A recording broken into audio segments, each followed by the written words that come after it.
Hey, Doc. Hey, Nick. Why are you looking at me like that? Because I have a surprise for you. Oh, yeah? What is it? Take a guess.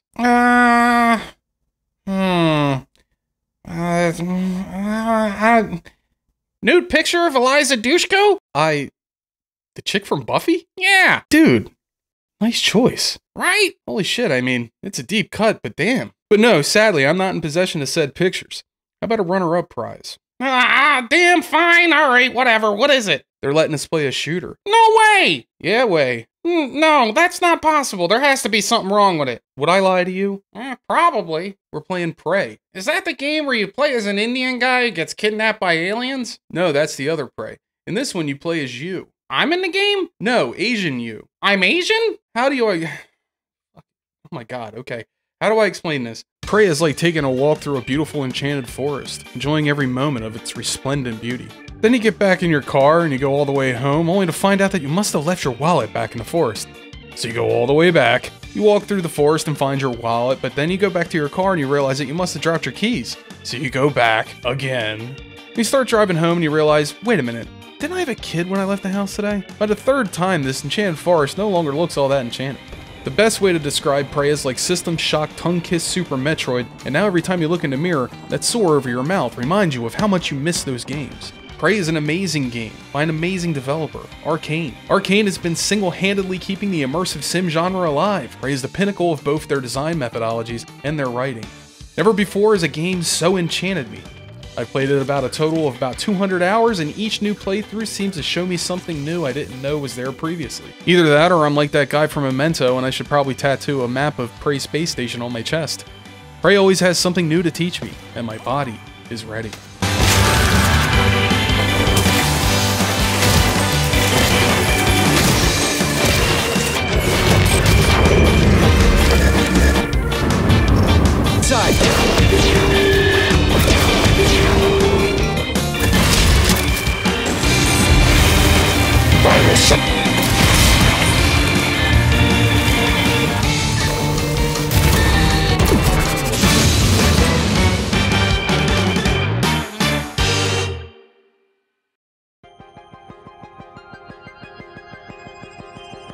The style of Prey is fantastic. It manages to have a futuristic look, yet somehow maintains a retro feel, which makes sense. This game takes place in an alternate future where Kennedy not only won the space race, but found a weird alien made of devil jizz up on the moon, and on top of all this, became the Chosen and learned to dodge bullets. It sounds like the premise of a 1950s horror movie, and the game's environment sort of drives that point home with its Art Deco style. First thing you might notice is that the reel-to-reel hasn't gone out of style yet. Seems that simply because Kennedy survived the assassination attempt, that science really hasn't progressed in 85 or so years. And while there's a small part of me that thinks that's really dumb, the majority of me is telling the rest of me to shut up and admire that they really stuck with that premise. You see patch panels mixed in with touch screens. It's modern without feeling too modern, and part of what contributes to that is, that's right, wood paneling. You know, that thing that your grandparents thought would make their station wagon better than the neighbors. It's absolutely everywhere. The desk, the walls, the floor, everything is wood paneled. The Art Deco influences are seen strongest in the lobby at Talos 1. See that big sign? That font is similar to the font that was used on the Eastern Columbia building. You'll see lots of gold everywhere. It borders large slabs of marble flooring, rims the separations between marble columns, and it even comprises the rectangular patterns that act as cages outside of windows. The patterns are reminiscent of the style as well. Flower-like arches, spear-shaped patterns. It screams the 1920s and 30s. It screams Fritz Lang and Frank Lloyd Wright. It screams decadence. This game, however, doesn't quite capture the aggressiveness of the Art Deco style. See, when I look at Art Deco, what stands out the most to me is the almost angry style of it. Like the crown of the General Electric building looks like a matron with an army of swords behind her. The architecture is jagged, sharp, dangerous looking, as if the buildings themselves are a show of force and power. The gold inlays show a sun with its light basking over anyone who enters into the arch of the Eastern Columbia building, for instance, or the hand holding the electricity in the GE building. Instead of having a nationalist, aggressive type of art style, it more or less has this argument between order and chaos going on inside of its art style.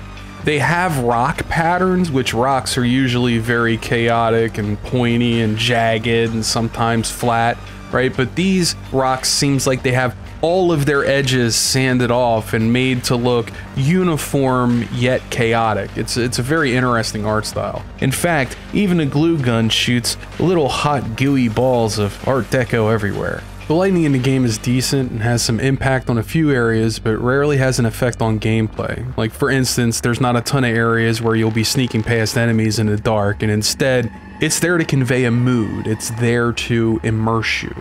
The lobby has large windows which lets light pour in, stenciling shadows everywhere, moving almost in real time as the space station orbits the moon. The light moves across both interior and exteriors. It's an impressive effect. I mean, this game in VR, can you imagine that? Mamma mia! The weapons, I mean, even the weapons, especially the shotgun, look deco. You can't really get away from it, and it really immerses you into this alternate reality where I guess style never went out of style, and the greatest generation stayed the greatest for decades even after they turned into dust in coffins. And any criticism I might level against this game's art style is muted by the fact that it's so refreshing to see a game be this committed to a style that it tells you everything that you need to know about the game's world that it takes place in, simply through their use of textures and geometry. Not many games can pull that off. Another influence you might catch while playing this game is from Stanley Kubrick films, 2001: A Space Odyssey in particular, or I should say, the concept art for 2001. You see this influence on the signs throughout the space station. Even the spacesuit gives off a little Kubrick. The propulsion system you create looks a lot like this contraption that Dave has on his suit. Overall, the game is successful at conveying the environment in a convincing way, while at the same time fleshing out the world and environment exists in. When it comes to the aliens, well, little trouble there.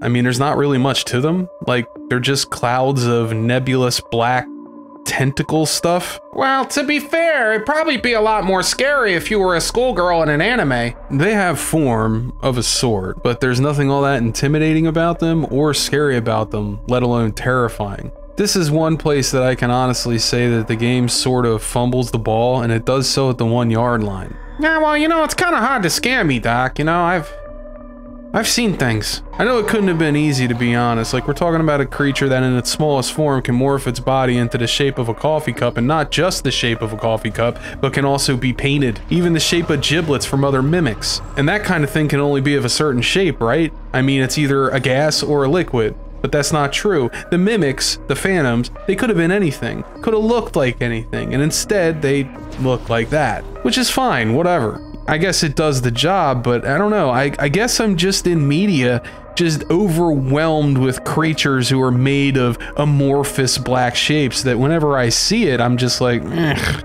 I know that there are a few people out there that don't care or they actually like the enemy designs, and that's okay, that's fine, you do you, Felicia, but I, in my not so humble opinion, I feel like it's the weakest part of the art design. And it's like, look, I know it's hard to do this kind of thing. I'm trying to do it right now. It's creating something from nothing. It's crazy difficult. I'm struggling at this very moment to figure out how the world in my game is gonna look. And I'm coming up with a big fat nothing. But I'll be damned if I'm gonna let a little hypocrisy get in the way of 200 words in a video essay. This game has a lot in common with games like System Shock and BioShock. And both of those games had enemies that inspired a little bit of horror at least. System Shock and BioShock were of the body horror genre, and sure, BioShock wasn't so much about the scares later on in the game, but remember the opening? The shadow of a mother in a stroller, the plastic surgeon who was...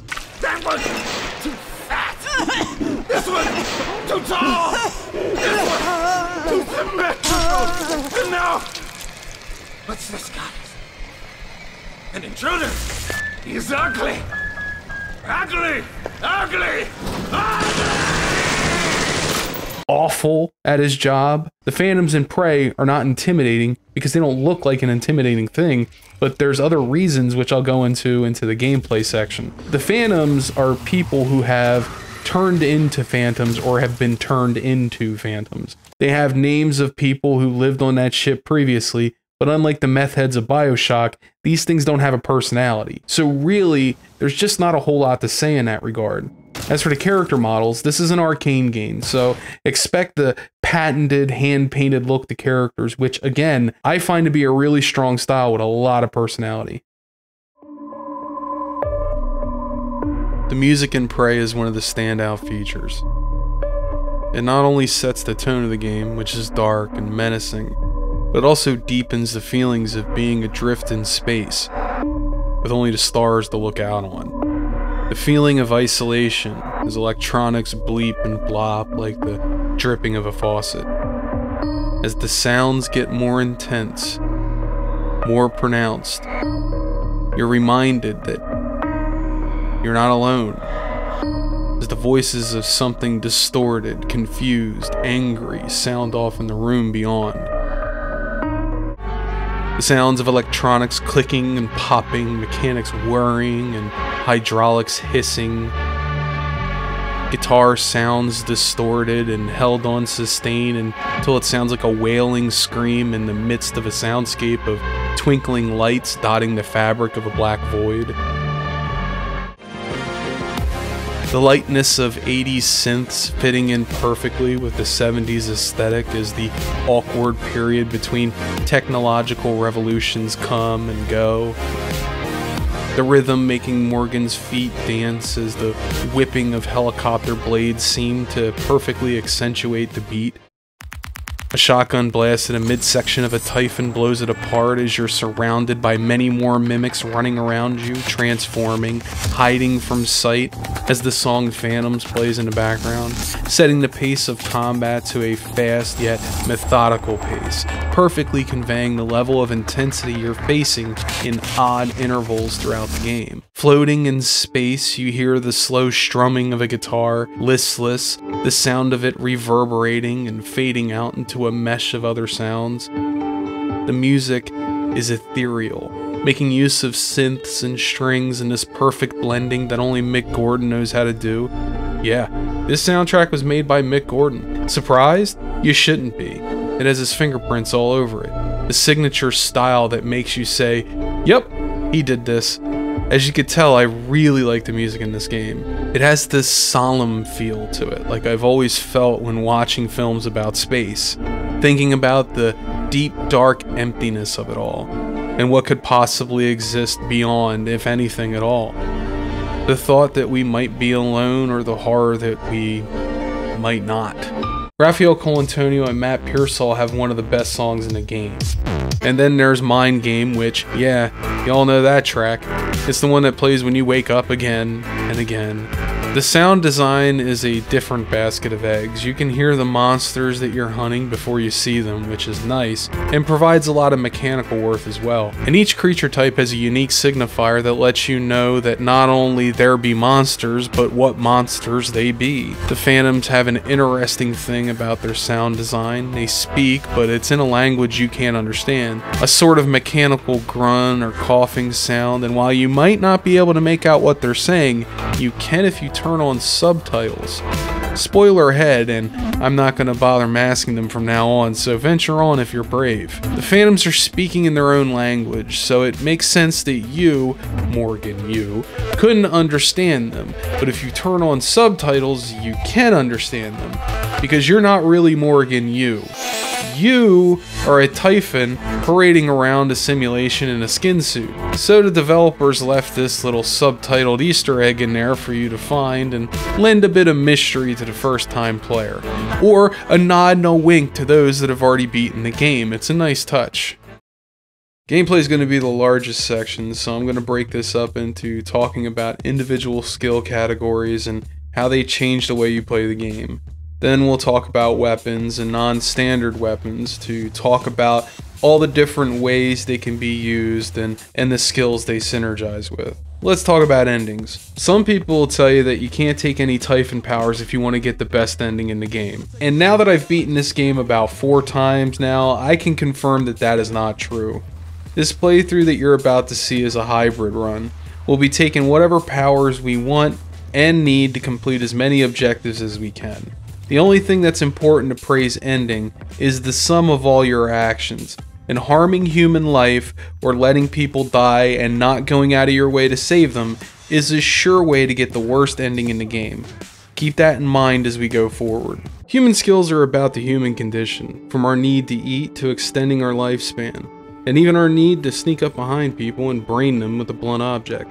Basically, neuromods of this type increase your ability to do things we associate with human skills, like punching people really hard, jumping higher, picking up heavier objects, and mass shootings. Basically, every neuromod associated with this category increases your practical skills, knowledge, and human potential in some way, and each skill category is essentially a profession or a class. This category makes you better at some of the core skills that will make the game much easier for you. The first line of skills is the physician line. This gives you access to better healing with medkits. Each level of difficulty changes how much you'll heal, and since we're going to be playing on a big boy difficulty like Nightmare, without physician you'll only be healing 25 points per kit. With Physician 1 you'll heal 36, and with Physician 2 you'll heal 72.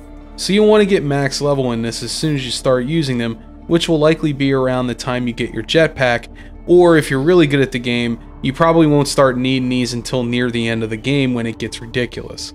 For contrast, on normal difficulty you heal 30 without Physician, 45 with level 1, and 90 with max level. Opening up the physician line gives you access to two other skills. Metabolic Boost will increase the amount of healing you receive each time you eat food, which can be very useful in supplementing healing from medkits, which are much more rare. It also doubles the duration of the well-fed status, which regenerates health over time. A great perk with a low level of neuromod investment, costing a mere 3 mods in total. The third skill line is Necropsy, which allows you to get rare materials out of dead enemies.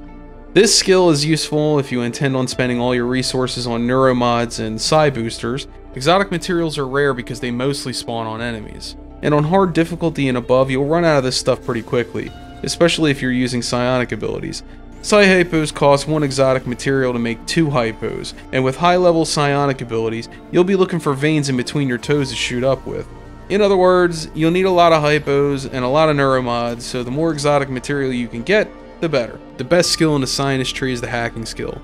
Each level allows you to hack increasingly more difficult locks, like safes, which almost always have something worth breaking into to get. At level 2 you can hack into turrets. There's a caveat though. Turrets are always on your side, so you might not want to be hacking into too many of them if you decide to stay away from psionics and mimic skills. But if you do spec into TYPHON skills, and the turrets start identifying you as an enemy, hacking those turrets will definitely be an invaluable tool. But there's another exception to this. If you're speccing into psionics, the Technomind gives you the ability to control mechanicals. So, hacking is not exactly required if you intend to spec directly into psionics, but it is required if you want to open some locked doors and safes. At level 3 you can hack operators. The most common way to do this is to incapacitate the corrupted machine with either a charged up wrench attack, glue gun globs, psionic powers, or my personal favorite, the disruptor gun. Once it's on the ground you can hack it, and now it'll fight for you. At level 4 you can hack any hackable door, safe, or machine. Hacking 4 is incredibly important in the mid-game when you run out of neuromod fabrication licenses and need to break into a level 4 lock to reset the fabricator DRM. But like with everything in the game, there's always another way in, and technically, there's probably a way past every door and safe lock in the game without hacking. Hacking makes this a lot less tedious. At the end of the game, some butthole will turn all the operators into killbots, and with hacking, you'll be able to shut those replicators down, so it'll stop spitting out machines of death. Psionic Aptitude quite literally measures your brain power. It determines how much TYPHON blast you can squirt from your forehead, and how many times you could squirt in one day before you get drained and have to drink some orange juice and eat a bundle of asparagus. This line is very important for anyone who intends on using psionic abilities. Investing in this line will give you a total of 250 mental energy, which is quite a lot. Psionic Aptitude opens up 2 more lines. Neurostimulants will replenish more mental energy with each stim you use, which will help you again with that exotic material shortage. Being able to stretch these out becomes helpful in harder difficulties as the amount you heal with each stim goes up the easier the difficulty setting, and it goes the opposite the harder it gets. Again, very helpful for people intending to use a lot of psi abilities. PSYCHOTRONICS allows you to install more chipsets into your psychoscope, which will, in turn, make your psionic abilities much more powerful, or make your psychoscope more efficient at scanning new enemy types. The Coral Psi Extractor, for instance, will replenish Morgan's Psi energy anytime he's in contact with Coral, which in the later game means always. Some mods will reduce the cost of certain Psi abilities, while others will increase the damage done by those abilities. The Super Thermal ability, for instance, already does the most damage of any other ability and has a dot, and there's a mod that will make that damage go up even further. And the 0 Point mod gives you a chance to cast a Psi power free of charge. This is a must-have line, especially in a new game plus, where you'll be starting with all your abilities the moment you get to Morgan's office. Engineer is the category that you upgrade if you want to modify your weapons, repair your equipment in survival mode, repair turrets and other broken equipment in the station. It allows you to carry more stuff in your inventory, and the stuff that you recycle ends up yielding more materials. It's a very helpful branch if you're planning on a wrench run, as this is where you would spec into skills that allow you to do more damage with swings and use up less stamina. Leverage allows you to not only clear obstructions, but with each subsequent skill in this line, you're able to throw these objects further and with much more force. Each level of weight an object has determines how much damage it does. So a level 1 leverage object will do less damage than a heavier level 3. The trade-off is that you move much slower the heavier the object is. For example, if you're at level 1 leverage and you pick up a level 1 leverage object, you walk as slow as you would at level 3 with a leverage 3 object in your hand. While at level 3, a leverage 1 object allows you to move at normal speed. Now, imagine for just a moment how awesome this ability would have been if it allowed you to sprint and jump with a leverage 3 object. If you also had the ability to pick up an object immediately instead of having to hold F, plus the fact that there's items laying around everywhere in the levels, this would make this a viable option for a primary weapon instead of using a gun or a wrench or spells. And without any of that, leverage is just not viable as a primary weapon source. So if you're some kind of sadist, you could use leverage to kill things, and it would work pretty well on mimics and maybe phantoms, but when you get to the big boys, I'll tell you, it's like trying to knock down a concrete wall by banging your head against it. A thrown object will knock down most phantoms and temporarily stun a telepath, but that stun is too short, and nothing compares to a little electroshock for stunning an opponent. But just like everything else in this game, there's always more than one way to skin a cat, and that's a really weird saying. Every time I say it, I remember this documentary about food in other countries, and this guy, he takes a live cat out of a cage, dips it into some kind of boiling liquid, and then rips the fucking fur off of the thing while it's still screaming with his bare fucking hands. Oh, Jesus Christ, that's horrifying. I mean, I've seen some pretty fucked up shit in my day, but goddamn, that takes the cake. And every time I see my cat, I can't help but wonder, does he taste good? I bet he does. Cause I mean, you know, people wouldn't be fucking eating cats if they didn't taste good, you know what I mean? And it's not like these guys are breaking into their neighbor's yard and stealing their cat like we did. No, they're going out and they're finding those free-range cats, them wild cats. And look at these things. They do not look appetizing at all. You need to give that thing like 24 baths before you rip his fur off. I think at some point in my life, I'm gonna eat a cat. Me and my family ate a bunch of cats one Thanksgiving, man. We didn't have a turkey or nothing. We just had cat. How was it? Was it like any good? Well, it's not as good as dog, but it's as good as squirrel, I think. You don't need leverage to clear debris. In fact, there's quite a few ways to get past these obstacles.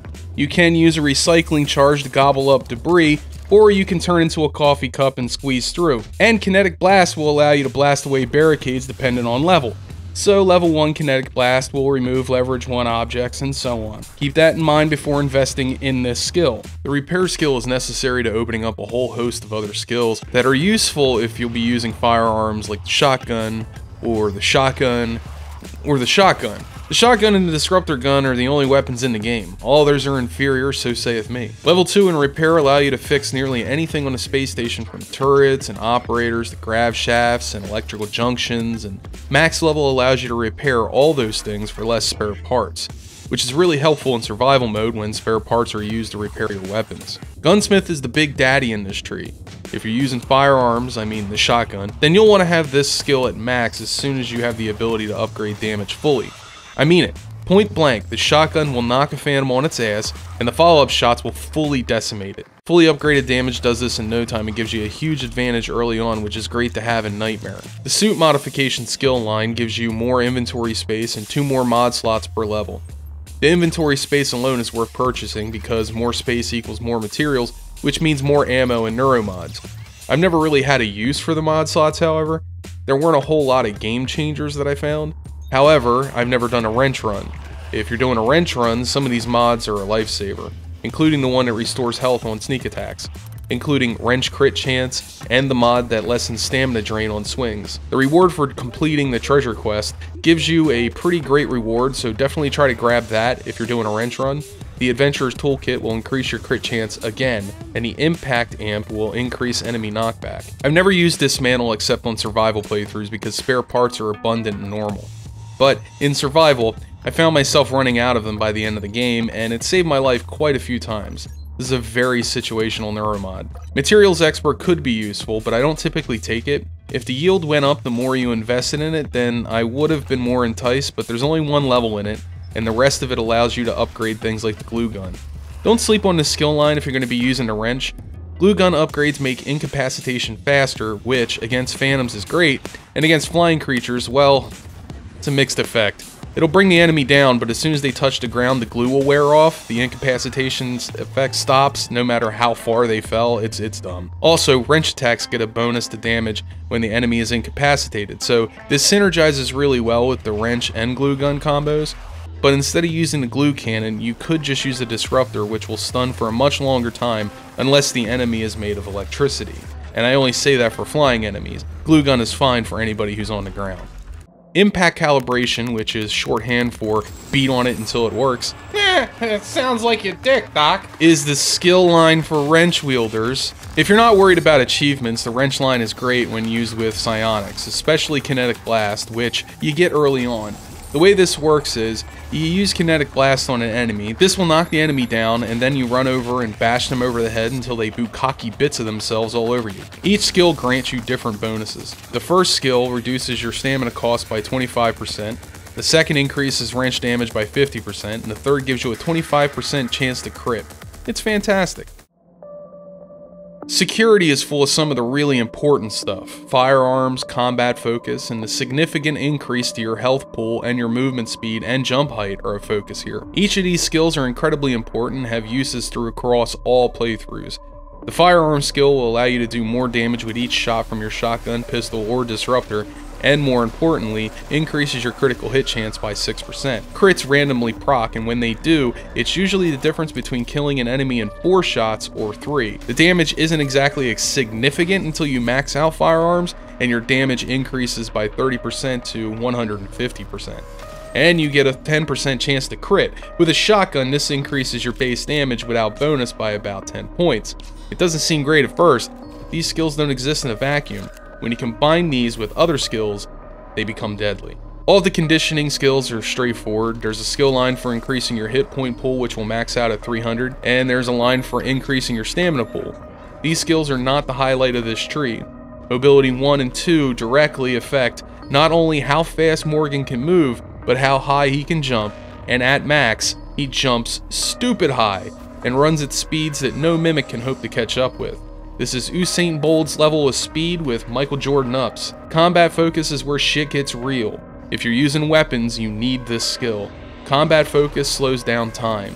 The first level of this skill will slow down time and cut the cost of stamina draining skills by 50% and lasts 10 seconds. The second level lasts 12 seconds, you move a little faster than enemies do, and your damage increases by 110%. At max level, wrench swings and running no longer drain stamina. You move at normal speed, and you now do 125% extra damage, and you can do all of this for 15 seconds. By itself, it's already really powerful, especially against beefier boys, but when you combine other synergizing skills, the effectiveness of combat focus gets ridiculous. For any combat focus build that won't be relying on stealth, weapon modification with maxed out damage, maxed out firearms, and maxed out combat focus makes combat on nightmare difficulty look like combat on story. You honestly don't even need combat focus, and you could instead focus on the stealth line. A sneak attack will max out at 250% extra damage. This is almost enough to one-shot a phantom on hard just by itself. But when you combine maxed out sneak with maxed out upgrade and combat focus, here's what combat with a telepath looks like.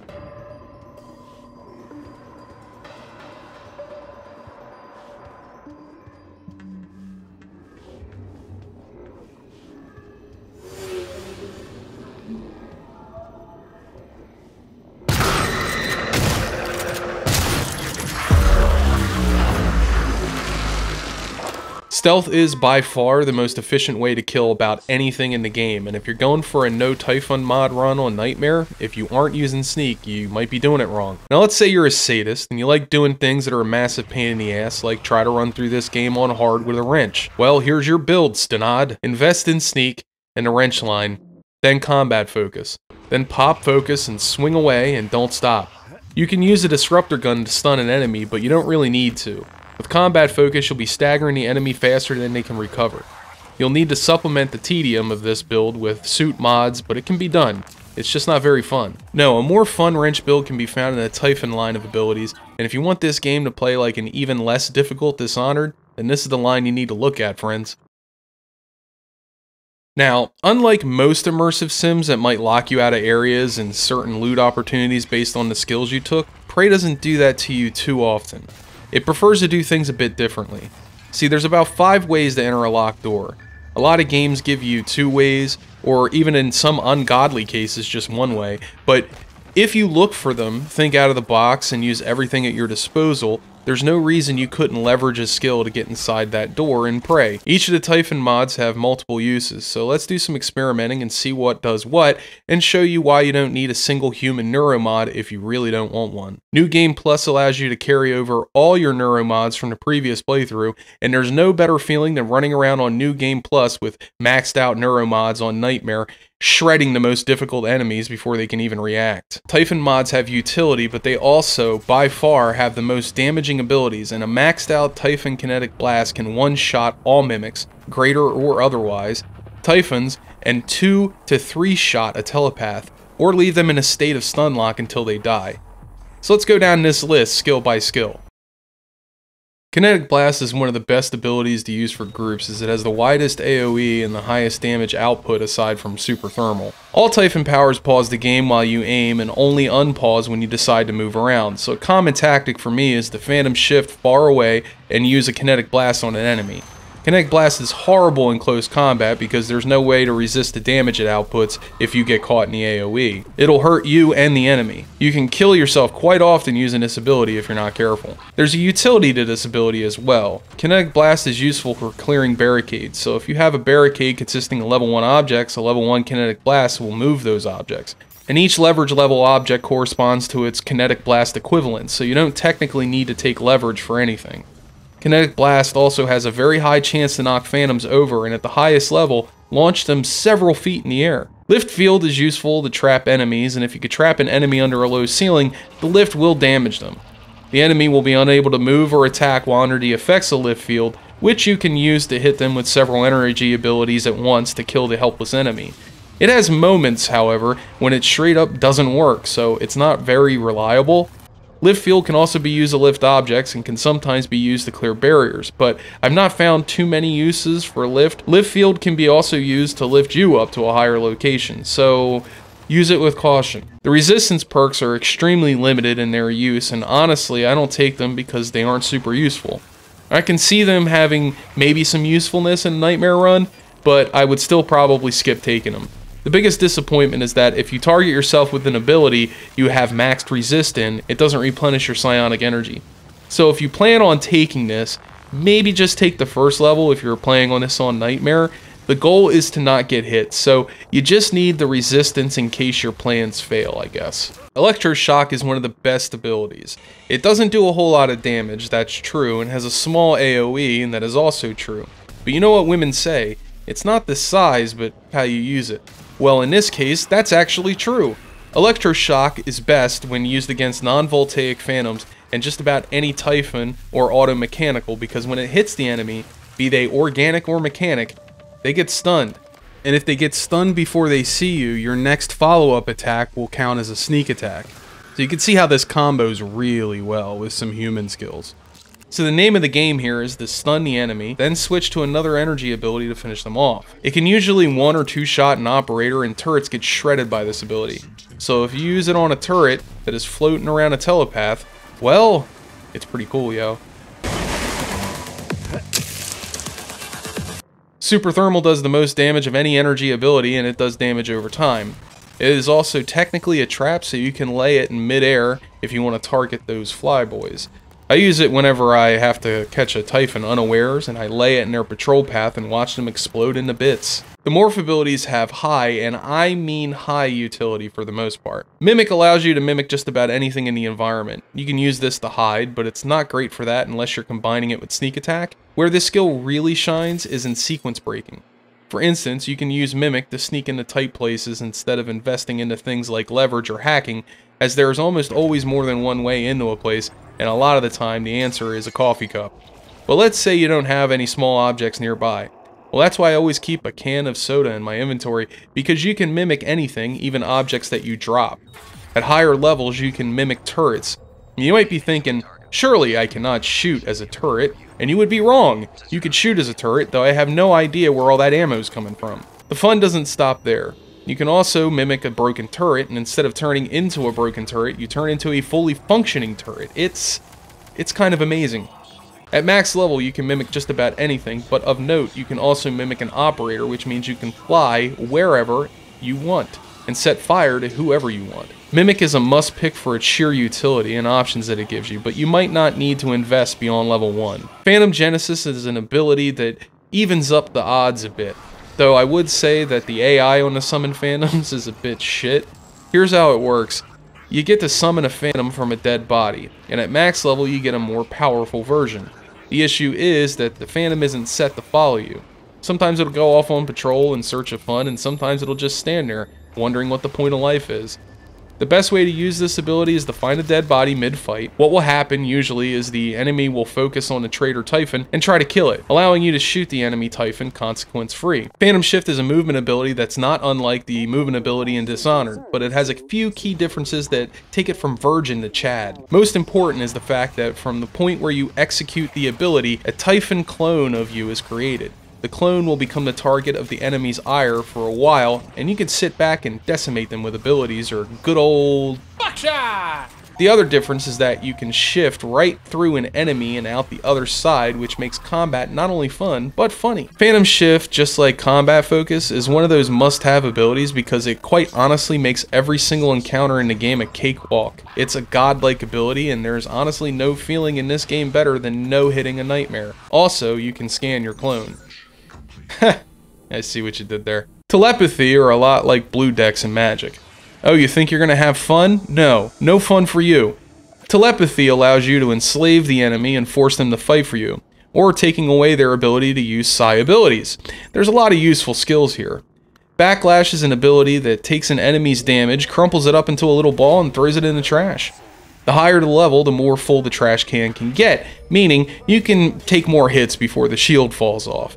It could be useful if you're not using Phantom Shift for some reason, but I normally pass on this like a chap-lip BJ. If you're doing an up-close and personal build, however, I imagine this ability would pair amazingly well with a wrench and Combat Focus. Psycho Shock is dummy thick, and when you use it on an enemy, they can no longer use their psionic abilities.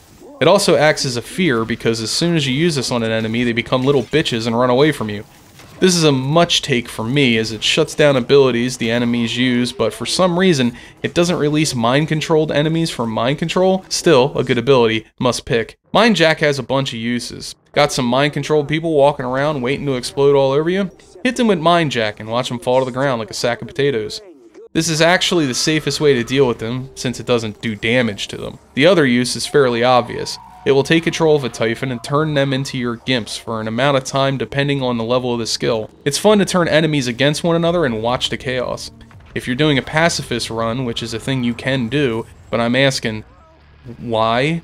If you're doing a boring run, you can use this ability to bypass basically all the challenges without so much as even sneaking past them. Remote manipulation is a simple skill to describe. It allows you to pick up items at a distance, but only when it feels like. The remote part of remote pickups is unreliable, so the final use of the ability, which is reliable, is in accessing locks on doors from within rooms, or by accessing computers through tiny gaps. It's often a very convenient way to access a room you don't have access to yet. Machine Mine is just like Mind Jack, except this works on robots. I don't think I really need to explain this one. If turrets are targeting you because you're starting to resemble the enemy a little too much, hit them with Machine Mine. Got some operators that forgot how to operate? Hit them with Machine Mine. Got a fleshlight set to blender mode? Machine Mine. And that'll about do it for the important stuff. Now let's get down to the meat. Time for story mode. If you want to play along, this playthrough will be done on Nightmare, so the build we'll be building along the way should be good enough to complete the game on whatever difficulty you're comfortable with. If you're not used to shooters, play on normal, but if you eat shooters like Instagram models eat attention, then try Nightmare mode.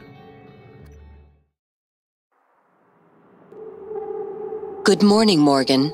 Guten Morgen. Today is Monday, March 15th, 2032. You're awakened by a song and a phone call from your brother, who reminds you to wear clothes like you're some kind of invalid. Hey, Morgan. Wake up. You're burning daylight. You sent the helicopter to pick you up. It's just a few tests. Don't forget to wear your suit. See you soon. So put on your suit, Smell your fingers. and head out into the hallway to torture some poor AI who's just trying to do her job. Morning, Mr. Yu. I don't know how good the morning's gonna be for you, sweetheart. Seriously? Stop it. Don't tell me what to do. 12 seconds later. Hey, princess, what you up to? Heard there's a chopper on the roof. Yeah, it's a personal chopper. I'm what you might call a very important person. You'll have to take the elevator. No, I know, but did maintenance talk to you about my bed? I'm having a problem with it. I was thinking maybe you can come take a look at it. Aren't you going to be late? Late? Nah, the day starts when I say it does. Now, hey, what about that bed? You want to come take a look at it? You're going to get me in trouble. You can't get in trouble when you're the owner of the company, babe. Now, come on. It'll only take me 2 minutes, I swear. I can't talk to you anymore. Well, then fuck you stuck-up bitch. You think you're gonna have a job here anymore? Oh, no, fuck that, bitch. I'm not walking out in this hallway and seeing you sitting here every day. No, fuck that. You're done. You're fucking done. Jesus Christ, Nick. That was dark as fuck. You know, Doc, you were right. Role-playing is fun. Next, you'll go on a scenic ride through San Francisco, and the only way to traverse San Fran and avoid homeless people. Finally! We came here by helicopter. What the hell does this man want? You don't look terrible in a TranStar uniform. Well, neither do you, big boy. Look at all that junk in that fucking trunk. Wow!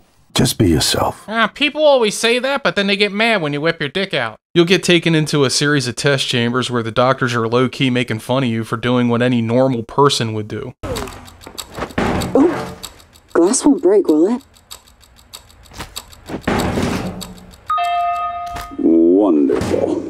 That's... you're absolutely fine. Let's move on to room B, then. Look. Is he? He's hiding behind the chair. What do these people want? I'm sorry, can someone please explain to me what's happening? Simmons? I installed exactly what Tina brought down. Did you double check? Speaker's still on. So fast forward a bit and you'll get gas because somebody's coffee cup face fucked the doctor. It's empty. And you wake up in your room with that song playing again, only things are a little different this time around.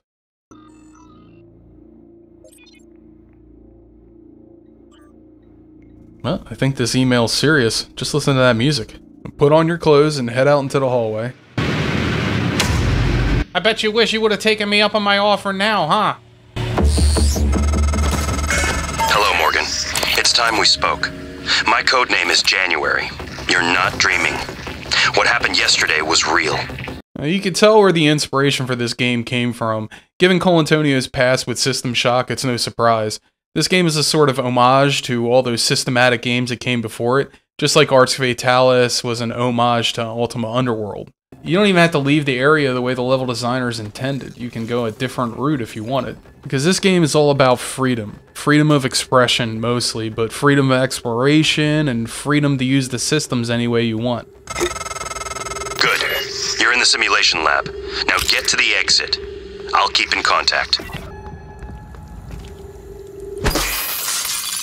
These perverts were watching me the whole time? Oh, that's right. The whole time. Even that time on the couch when you let the dog sniff around your balls because it felt good, they saw that. They know you enjoyed it. They know your shame. Well, it's a good thing they're dead then, because I don't want that shit getting out. But are they, Nick? Are they all dead? What are you talking about? They're survivors, Nick. No! Yeah. They know, Nick. No! That's not possible! I'll kill them! I'll kill them all! Is that your character? Yeah, his whole motivation is to keep people from knowing that he let his dog sniff his balls. Yeah, I like it. Right?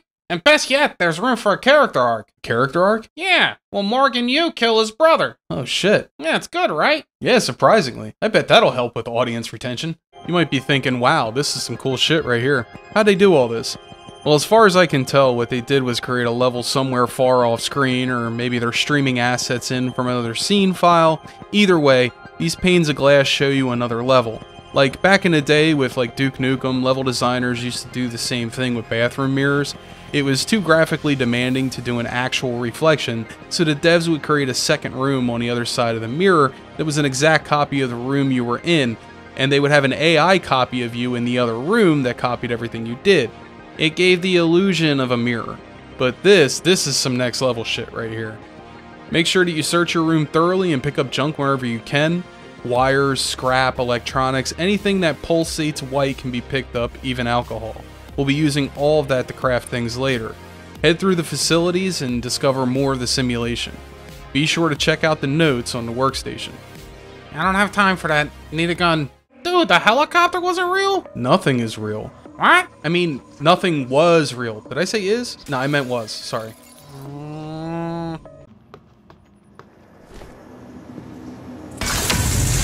Hey, where'd that thing go? I don't know. Yeah, you do. Quit screwing with me.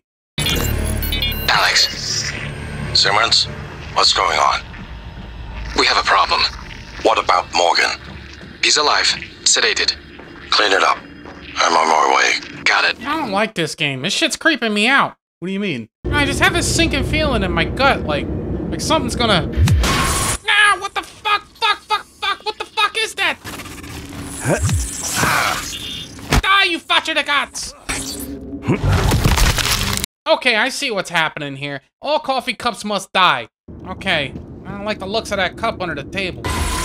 Oh, you fucking whore! I hate you! I hate you so much! Oh, that's fucking fantastic. Oh my god, I hate you so much! Why are you so worked up, Nick? You don't understand, Doc. When I was a kid, my grandfather used to come into my room at night and place random objects at the foot of my bed to fuck with me. I'd wake up and there'd be a doll or a teddy bear or a coffee cup, and it'd just be sitting there at the edge of my bed, watching me sleep. I think a few times the teddy bear even pissed my bed because I woke up drenched from head to toe. Doc, this is nightmare fuel for me. Wow. What? I'm impressed. The devil actually found a way to torture you with your favorite kind of game. I mean, wow. I never would have thought of that. I can't play this anymore. That sucks. Because you have to. Wow, screw this game. It combines two things I hate. Jump scares and people shoving things down my throat. Oh my god, it makes more of itself? Come on! No one has been able to stop the mimics from multiplying since they broke containment. I'm going to help you stay alive. Just a little further. These little square doohickeys that somehow fit comfortably in your pants pockets are medkits. You'll be needing as many of these as you can get, so just load on up. The best way through this place is to swing wildly at everything in the room, but make sure you don't use up your entire stamina meter, because if you're left without stamina, you'll be winded, and when you're winded, you swing your wrench like a 70-year-old lady with arthritis and brittle bone syndrome. The key is to look for any objects in a room that are copies of another nearby object. That's how you know a critter's nearby. Typically, if there are two objects right next to each other, one of them is laying on its side, it's almost a guarantee that the guy resting on his side is the culprit. And this office is a side quest. You'll get a lot of these throughout the game, and you can choose to ignore them, but the rewards are usually pretty nice, so I recommend doing them. Some just reveal large parts of the story that you would be ignorant of if you hadn't done them. We're going to focus on the important stuff and leave the exploration and discoveries up to you, because you really should experience the game for yourself. Throughout several areas, you'll see various flowers situated throughout. Make sure you break the glass and steal them. They yield material at the recycler that you'll need for this playthrough. In particular, they yield natural materials, which we'll need for Psi-Hypos and Neuromods. These guys aren't too bad now that I know they're coming. Yeah, the novelty of their gimmick wears off surprisingly fast. Soon enough, the mimics won't even register to you anymore, and that's when a group of them catches you off guard and makes you deep throat the Jimmy. Head into the office and grab the key card off the desk, or if you don't feel like dealing with the mimics that are likely inside, go over to this duct. In fact, I recommend you do this regardless to get the loot that's inside. Once you pop out, you'll see something that'll be the bane of your existence until you get a real weapon. A hentai monster? Yeah, he'll pop both your cherries if you're not careful. A little further down the hall, you'll find the first thing that can be construed as a gun, the glue cannon, or the goop gun if you're into that kind of thing. Guess what it does? It shoots goop, I guess? That's right. It covers everything in a crusty white substance, not unsimilar to that one sock you hide under your bed. Hey! Stay out of my room, Doc. When you use this on an enemy, they'll freeze solid, and this gives you a bonus to your damage while they're helpless. But each enemy takes a certain amount of shots to freeze, and some take more than others. So just like the hardest working ladies in entertainment, they can only take so many loads before they gotta stop and take a towel break. And some aren't worth freezing until you upgrade it to increase its effectiveness. So be careful who you try to use this on.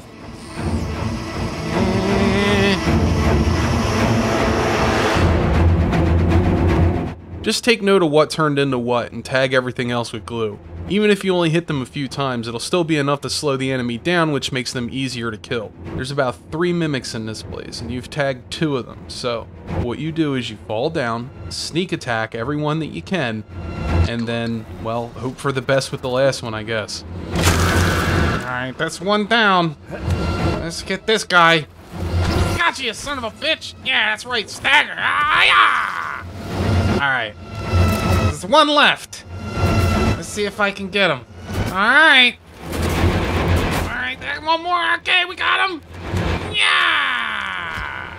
Good job, Nick. You're getting better at this. Yeah, well, sheer terror has a way of sharpening the senses, I think. But before you leave the area, make sure you pick up the plans for later. And definitely don't forget the NEUROMOD that's sitting in that skull up there in the foyer. There, in the foyer. Grab the NEUROMOD you see in the display case.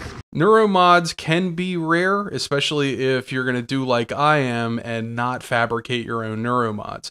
But if this is your first time playing through the game and you're trying it on something insane like Nightmare, then you definitely want to use the fabrication plans, and you definitely want to pick up as many of these NEUROMODs as you possibly can. What the hell was that? At this point, anytime you enter a new area, you'll probably do something like this.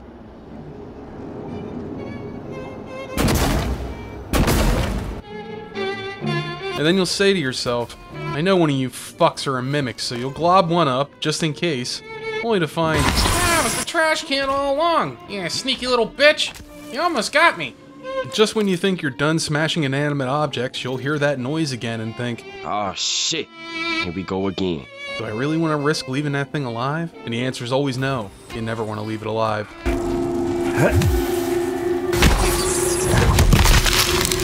Now, it's possible to use the glue gun to climb up the platforms you can't reach without a ladder. If you do climb up there, you'll find a disruptor gun and 500 ammo. And yeah, that sounds like a lot until you consider that each shot of this thing costs you 25 ammo. This thing is a guaranteed stun on anything you use it on except for a Voltaic Phantom and the Nightmare. What the hell's a nightmare? Nothing, don't worry about it. Now, this glue ladder. Keep this technique in mind for later whenever you look up at something and say, gee, I wish I could get up there. Because the glue gun is usually the genie granting those specific wishes. While you're up here, make sure you pick up the flowers and head to the doors to go out into the lobby. You made it. Ready for your first real view of the world? Ah, shit, we're in space? I thought we were in some kind of futuristic mall or something. Nope, we're in a huge space station that's in orbit around the Earth's moon. It's pretty cool, right? The light changes based on the position of the moon and the sun. It's really rad, but everything is not so peachy and peaceful.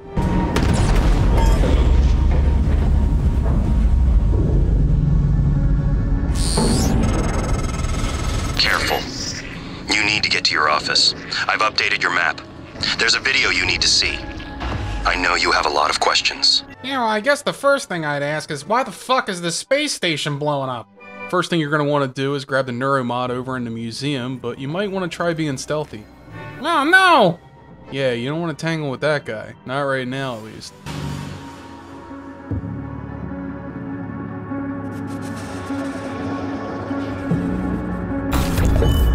Grab the mod and back away quickly. Stay crouched and move along the wall here where the windows are. Yeah, your instincts are right. Turn left and head down the steps and head for the hallway at the bottom. Ah, that seems suspect. Die! Down this hall is your best friend, an Eradicator auto turret. He has a friend just upstairs. Together, these guys can handle a Phantom, and whatever those extinguishers were. So go upstairs and set them up. Now, these mimics are smart. They aren't gonna come out unless you provoke them somehow. So, let's fight Fire Extinguisher with a fire extinguisher. Oh no, what have I done? Get him! Get him! Yeah, that's satisfying as fuck! If you wait long enough, the turrets will eventually kill the Phantom as well. Now you're free to head upstairs to your office. Not yet, I'm not. Now, fool me once, shame on you. Oh, hang on, you son of a bitch. I hear you, and I see you too. Okay, the game is definitely fucking with me now. For updates, servers offline. Ah, damn it. Yep, it's up there somewhere. Man, this is like opening your front door and watching a brown recluse walk in. Like, I kind of just want to burn the whole place down. Just say it was an electrical thing. Now, you sure do have a pretty mouth. You know, I don't know what the hell I was afraid of. Once you get a turret, the game's a cakewalk. Mm-hmm. So head into the office and turn into this one to grab the key card off the desk. I'll just put the turret down here. And fuck you. And you. What the fuck? Ah. Good job, Betsy. Aw, shit. Someone wants the D. Aw, man. It's okay, Nick. Let him get the D. Welcome back. This has been your home for the last 3 years. The video should be on your workstation. Inside your office, you'll find a bunch of junk, a recycler, and a fabricator, but we don't need to mess with those right now. For now, head straight to the locker to find... Oh my god. It's beautiful. Now I know what my friends were always talking about when they said the first time they looked into their children's eyes, they felt pure love. This is it. This is what they were talking about. Grab the rest of your stuff out of the office, including the NeuroMods. Now head into the NeuroMod menu and buy your first upgrade. Firearms is your best bet for now. Wait, what's he gonna do with that? Ah, what the hell, man? This game's crazy. Can you imagine this shit in VR? I don't know. Can you, Bethesda? Can you imagine this game in VR? Pragmatic. Keep your eyes open for security gear. Next, you'll want to buy Conditioning and Toughness. These both upgrade your health, and just in case our tactics in the up-and-coming sections fail, a little extra health should help you get through it. Next, we need to recycle everything we found, especially the alcohol, and we'll take those resources and make 2 packs of shotgun shells. The shotgun is our workhorse, but its range is terrible. Why do games always do that? What, make shotguns melee weapons? Yeah, it's dumb as hell. First off, you can really fuck a guy up with a shotgun at about 40 yards off. You might not kill the guy, but he'll be screaming in pain from the trunk of your car until you get to the woods. And it's real hard to run away when you got searing hot shrapnel in your back. That was, very vivid, Nick. Now, before we start up the projection and kick this story off into high gear, there's some stuff we want to get. We most of all, want to get our fabrication plans for medkits because we might need them in those sections coming up, but we might also want that silenced pistol. So, go into the hall outside your office and grab a turret, and run up to the door outside the lobby just across from the office area. Put down the turret, and just before you open that door, look inside. You always want to look inside doors before you go into them. Ah, that's suspect as hell. Make sure you grab both turrets and set them both up next to each other. If one of the mimics gets away, don't worry. We'll get him soon enough.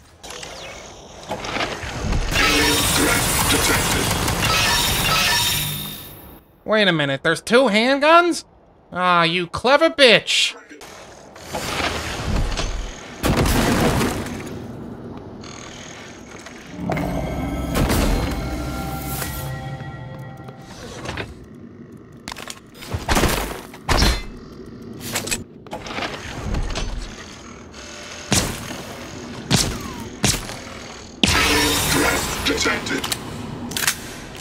Once you have your pistol, gather up both your turrets and head downstairs to the trauma center. Drop them in the waiting room until you have both of them in there and ready to go. Now might be a good time to talk about setting up shortcuts for your weapons. You open up the weapon wheel by using the middle mouse button, then select the weapon you want and assign it to a hotkey by hitting the key you want to bind it to.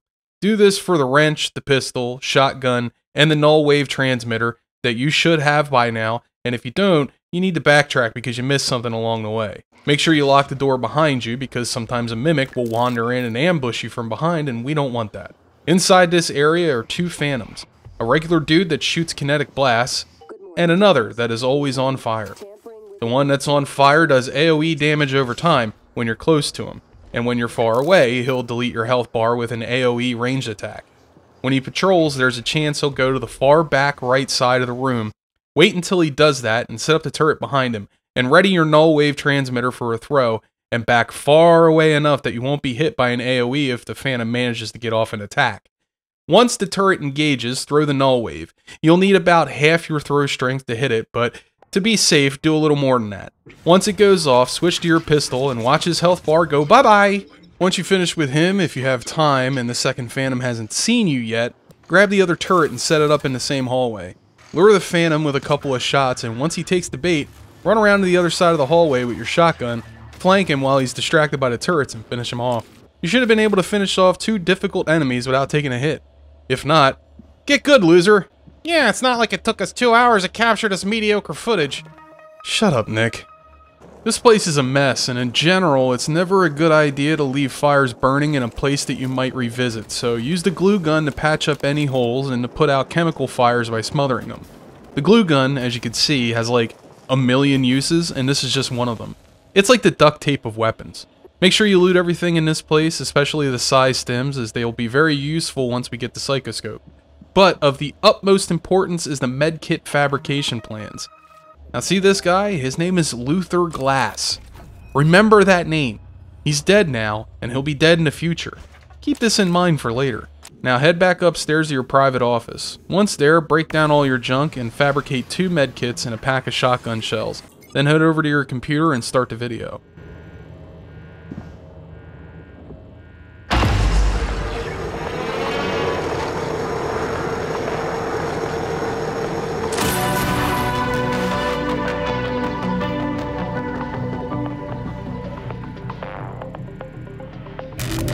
Hello, Morgan. Tough day, right? If I'm talking to myself, it must be. Now, your memory's shot full of holes. I know. I'm sorry, but it's permanent. So the first thing you need to know is you can trust January. It's an operator, a sort of backup of you and me. It knows what you've forgotten. We've been testing a new kind of neuromod based on the TYPHON organisms, mapping their neural patterns onto ours. Problem is, when you uninstall a neuromod, it resets your memory back to the moment you first put it in. That's why you forget. There's supposed to be a process to bring you back up to speed between test runs. But someone could just skip that part, turn a single day into your entire life. Well, that's exactly what Alex did. The question is, why? You're not gonna like what I have to say next. Aw, man, it was just getting good. I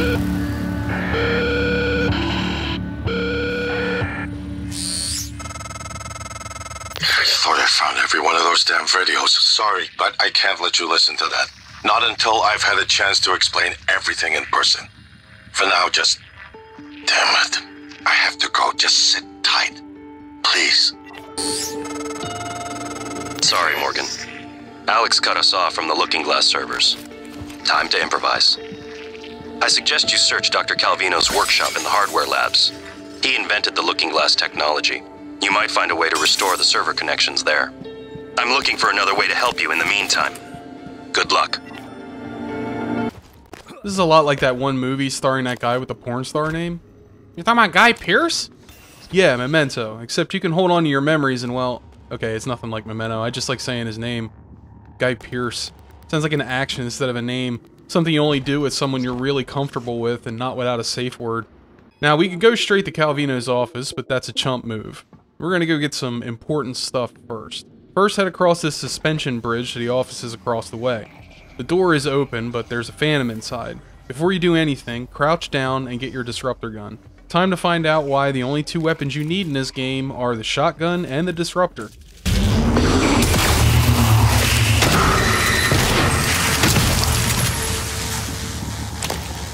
Now, we took that Phantom out with 3 shots and never took any damage. Part of that is due to the amount of time the enemy stays stunned after a blast from the disruptor. If you get some spare upgrade kits, you definitely want to focus on reducing the cost of each shot and the recharge time. For shotguns, it's damage all day. Recoil is easy to compensate for, and your secondary focus should be ammo capacity.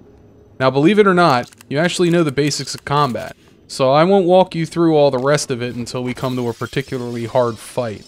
I'm gonna let you handle it, Nick. Hell yeah, gloves are off. Ah, damn it.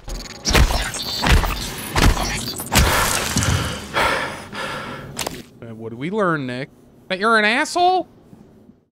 If you look under the desks in this office, you'll find 4 NEUROMODs, and since we have enough, it's time to invest in our next purchase, but this choice is up to you.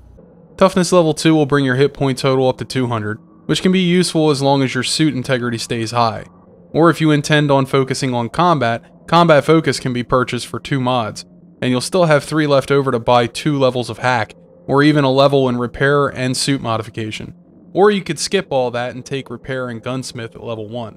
We, on the other hand, will be holding on to as many mods as we can, so when we get our psychoscope, we'll be able to buy as many TYPHON related mods as we need. If you're feeling brave, follow along with us. TYPHON mods are by far the most fun way to experience the game. Explore the rest of the area by making use of the glue gun to get to places you wouldn't normally be able to reach, and normally there's pretty good stuff there. Even if you find a gun you already have, save it for recycling later, and be sure to unload the ammo from it. Once you've finished, head up to CALVINO'S lab for some 0G fun. This is the place where your disruptor gun comes in most handy. These robots can tank a lot of shotgun pellets and pistol rounds, but one shot from your disruptor shuts them off, and a second shot leaves them with only a sliver of their health, which you can do away with a single swat from your wrench.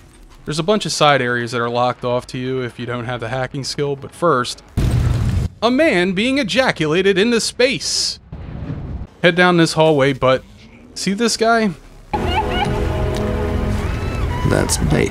We need to get that guy away from that panel because he's going to explode, and if he does that around that panel, now we have electrical hazard to worry about, and on Nightmare, electric shocks from junctions can damn near one-shot you. Hit him with 2 shots from the disruptor, but only if you haven't upgraded the damage. And walk away with your wrench out, and when he gets close, sing him a little chin music. Once he's down, safely walk over to the NEUROMOD and grab it. Further down this hall is a bunch more stuff, but we don't need it right this minute. What we really need is to find a way past this door. Make some stairs with the glue gun, and climb up to the 2nd floor, and hold off for now before going into that room with the Phantom. Instead, make a glue bridge over to the other side. Get your disruptor gun out and do your best to sneak up on the Phantom. Hit him once with it, and while he's stunned,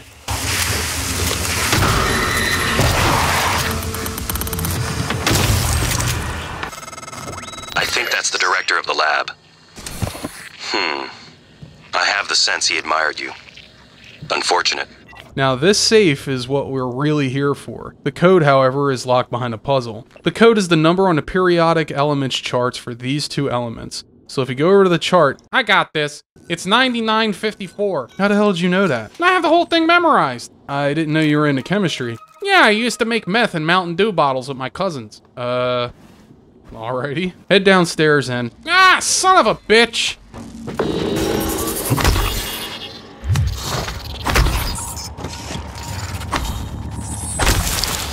Okay, now head downstairs and jump the railing here to pick up some extra loot. You want to make sure that you get the EMP, as we'll need this once we get to the engineering workshop. Head into the next room. Somewhere in here is a Mimic and a Phantom. The Phantom has a patrol route that it sometimes goes around the catwalk outside, and the Mimic does its typical scare the shit out of you routine. If you sneak in, you can catch them both off guard. Kill the Mimic before it hides, and if the Phantom joins in, run around this divider here, cutting off line of sight to the Phantom, blasting it with buckshot as you go. One shotgun blast will kill the Mimic, and there's a high chance that you'll knock the Phantom down with a shotgun blast, so if you do that, keep blasting until it's dead. If you get a TYPHON lure off the Phantom, hold on to it for a while. Around the whiteboard is a snowman. Assault and rob him. Then head across the catwalk to the medical facility. These rooms usually have a spawner of medical bots in them, and this one will have an access shaft that we will use to access the engineering area. If you wish, however, you can go downstairs. There's a medkit down there and a lot of other loot you might find handy. But be careful because there's a phantom down there and a lot of fire and electrical hazards. Spawn a med bot and get healed, then head into the access shaft. Inside there's a mimic. If it catches you off guard or manages to run away and hide, and you end up taking damage, you can always head back and heal up. I always suggest that you try to be at full health at all times. At the end of the hall is an access shaft to the engineering area. And it is possible to run through this entire area without fighting anything. In fact, it's actually possible to do that through the entire game, and the game will recognize you for your efforts. Why would you play a shooter and not use the guns they give you? That's a damn good question. You're going to want to stay up high so you can sneak to the other area and fight the operators on your own terms one by one. To do that, come to the roof of this building and save your game. Why save your game? Because the jumping in this game is unpredictable as hell. Here's a montage of me trying to jump this simple gap. Get the fuck out of here.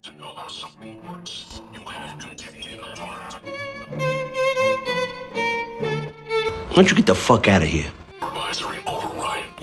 Received. To you.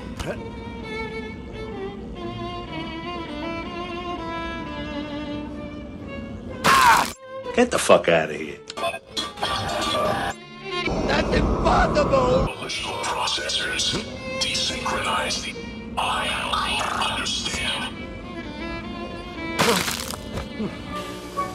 What? Once you get across, loot this area, then find the propulsion fabrication plans. Fabricate it and anything else you might find useful. Ready your EMPs, however, because we're going operator hunting.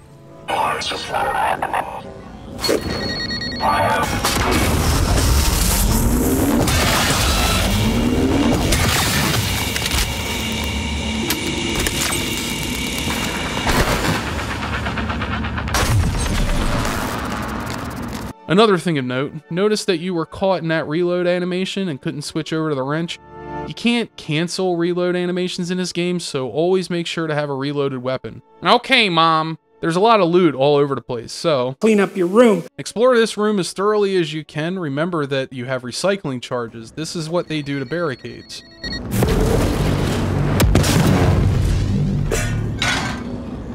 By now you probably have a ton of these weapon upgrade kits, and if you explored thoroughly, you should be able to fabricate them. If so, you'll want to upgrade your shotgun's damage and ammo capacity, and the disruptor gun's damage, recharge rate, and shots per reload. If you got the NEUROMOD to install level 2 upgrades, focus on shotgun damage and capacity instead. But if you decide that you're going to focus on TYPHON powers, don't worry about upgrading your shotgun. Your TYPHON powers will be far more effective than any gun.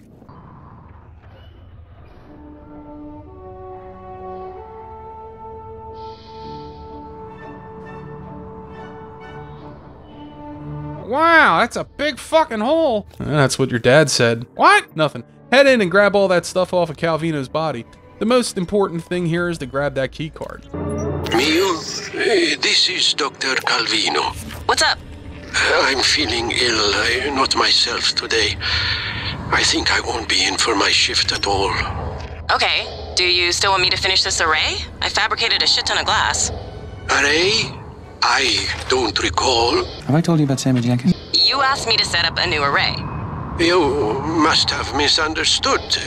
Memory's unreliable. Oh, please. No, really. Memory's not perfect. It's not even that good. Why can't I open a safe? Well, throughout the game, you'll find these safes that can't be opened by any other means aside from hacking because the keypad is screwed up. Nothing we can really do about that. It doesn't feel right leaving it behind like that. Yeah, what does it feel like? I don't know. It's hard to explain.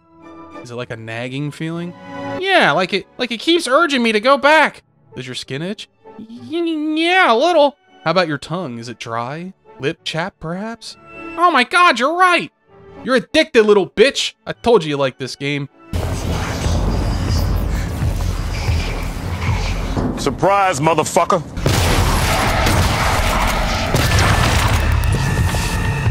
Head on over to CALVINO'S lab and do a diagnostic. The diagnostic will show you that the server's down. Then you simply run a check on the server and everything's back up. Nice work, Morgan. The looking glass screens are online again. Head back to your office as soon as you can. It's It's important you hear the rest of your message. I'll meet you there. But before you head into your office, watch the test videos. It's running? Light-filled capture looks a little hot. Where's the photometer? The handheld. Did you take it? No. Ah, yesterday we had 2, now I can't find 1. We've only ever had 1. Nonsense. I guess you forgot. Now, if you watch this whole video, and you've been reading the logs up to now, you'll notice the great little bits of story that Arcane put into this game. Calvino has been secretly experimenting with the neuromods, and as a result, he's losing the memory of a lot of events. Like one day to the next, he's asking someone for something, then yelling at them, denying he asked for it. Basically, Calvino is a corporate Sammy JENKIS. Why is this video still running? Just give it a minute.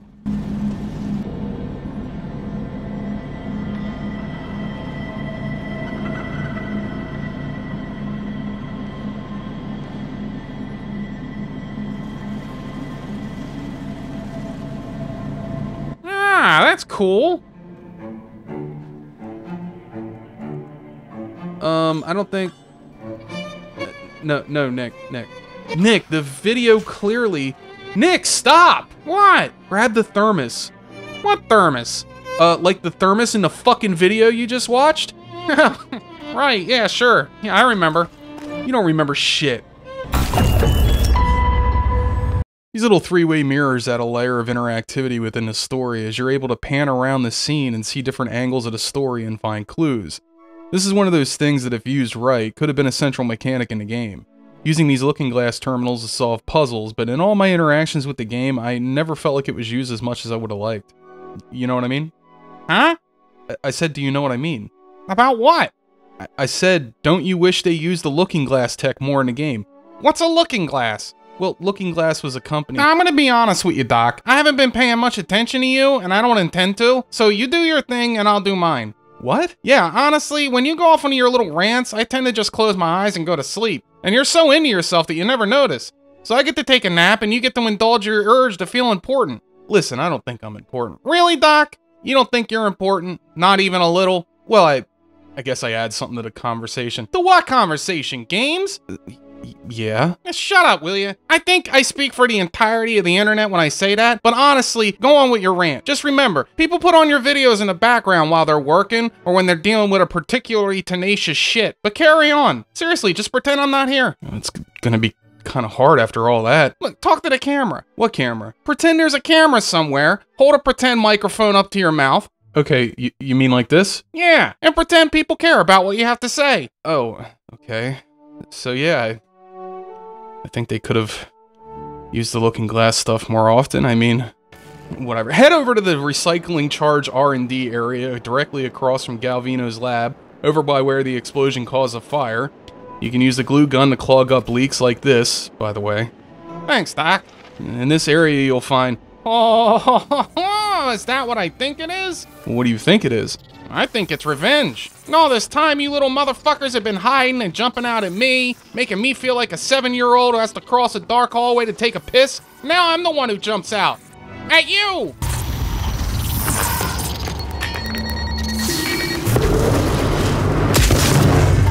How did I get a facial through the glass? Head up to the second floor, and once you're done looting that safe, the code is here, by the way. Oh my god, you're such a baby. Stop moping, Doc.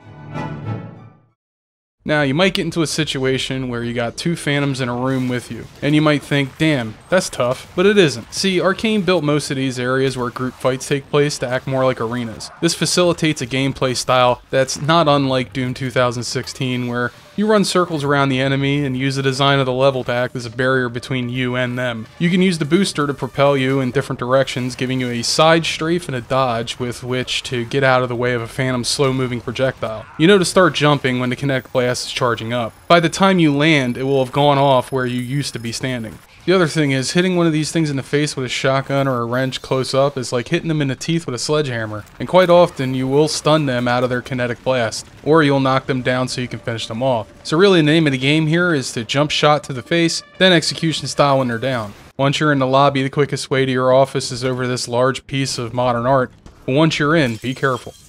Oh shit, there's 2 of them. Oh god, not these fucking things! Ah, god, fuck!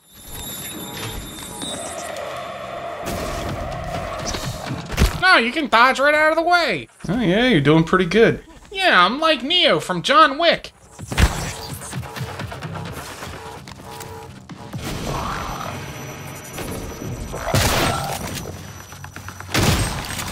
Alright, I think that's a... Oh, there you are, you little bitch. Damn fine work, Nick. The next area is going to be a bit of a challenge, but I got a surefire way to keep you safe. Etheric phantoms split apart and become two equally dangerous phantoms, and that's not fun. They also have a damaging aura. So what you do is, you sneak up behind them and hit them with the disruptor gun, and shotgun them to death while they're stunned. Just don't stand so close to them, Nick. Oh, I'm sorry, Mom. Once you're out on the other side of the room, you'll see another etheric phantom. You could drop a TYPHON lure and walk right past him, or you could drop down on him, airborne ranger style.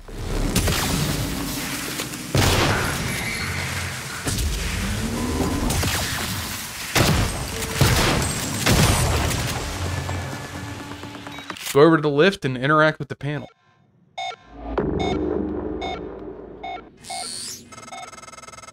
Wait, something's wrong. I'm talking to the lift control system. The system is telling me it's fine. It's just... the diagnostic code is changing every time I make a request, and something is preventing the car from descending. It's stuck at the top, in the Arboretum. I'll see if I can find another way up. Got it. There's a route through the Psychotronics lab.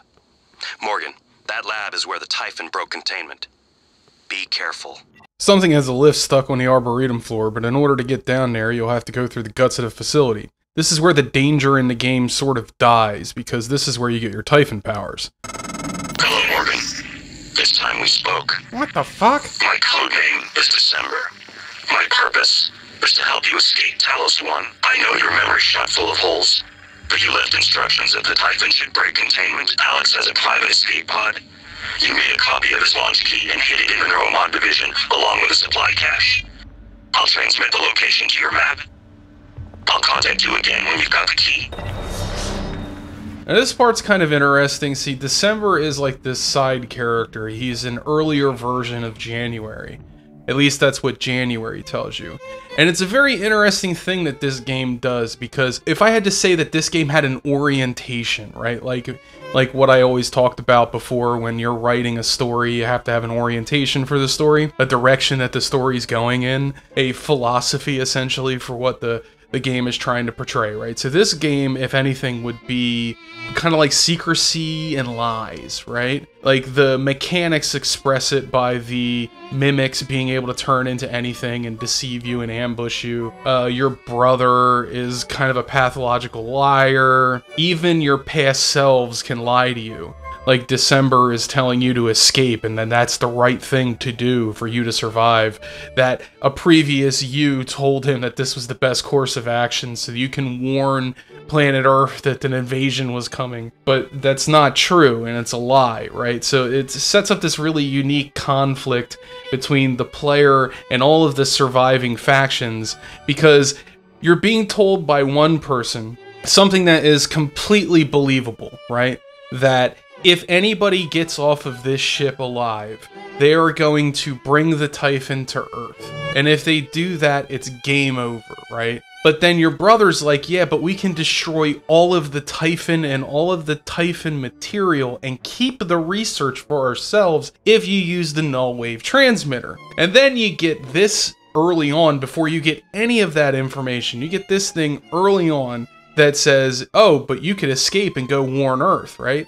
So it's leaving it up to the player to figure out what it is that they would do in this simulation. And it turns out that the whole game is a lot like this just really elaborate personality test to see what you would do if you were in that situation. That's kind of how immersive the game is. And you know what? You know what's funny? Is this game right here? This game would be even better in VR. You know what I mean? In VR. Okay? As you enter Psychotronics, you get a jump scare from a blown electrical conduit, then a phone call. Psychotronics is the opposite of safe, Morgan. What are you after? Someone's helping you. Is it Michaela? Elazar? Eventually you come to the security station, and we can't really do anything with this right now because we don't have the items to do it, but if you did bring the bolt caster, the little Nerf gun, you can actually hit the computer with that Nerf gun and make a whole bunch of changes and open up the security room for yourself. But we won't be able to do that until we get our first level in Mimic. So remember this place for later. Use a recycler charge in this door in order to bypass the fight with the Phantom in the bathroom and jump down into the hole. Throw a lure into this wall of goo because on the other side is a group of mimics. Die, you fuckers! Now this shit's taking too long.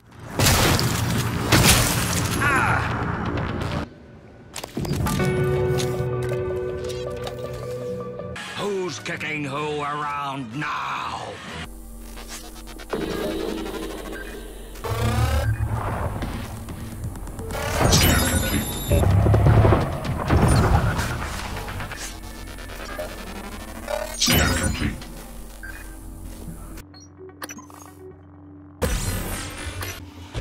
What's happening? Don't let them do this to you. How does it feel? Do you remember? The first time you said it was like you were outside yourself, like time itself had bent its knee, waiting for you to decide. You moved my chair without touching it. It gave me chills. The possibilities. You became something new that day. Something higher. I knew then, as I believe now, that our mission is to lift up all humanity in the same way.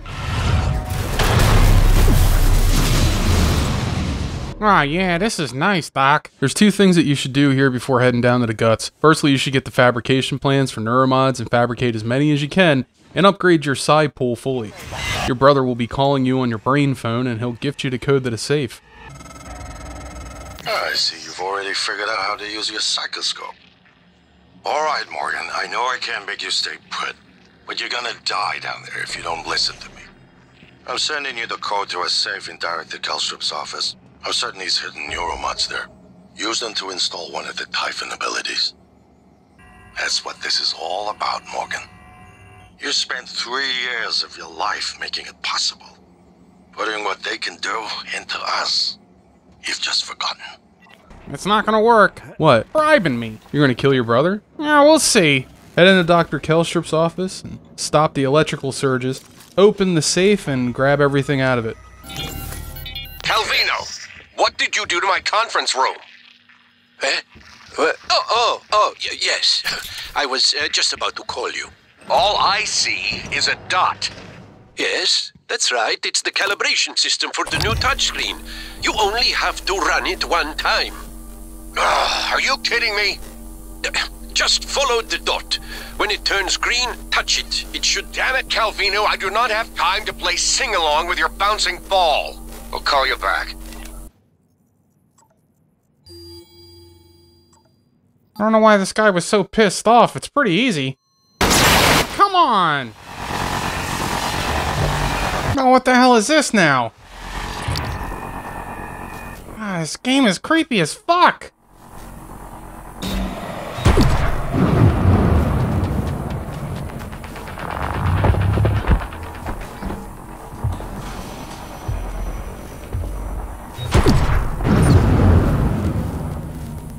In the main arena, there are containment cells that you can pull the shields back on to scan the phantoms trapped inside. They'll help you to get to the second level in Kinetic Blast.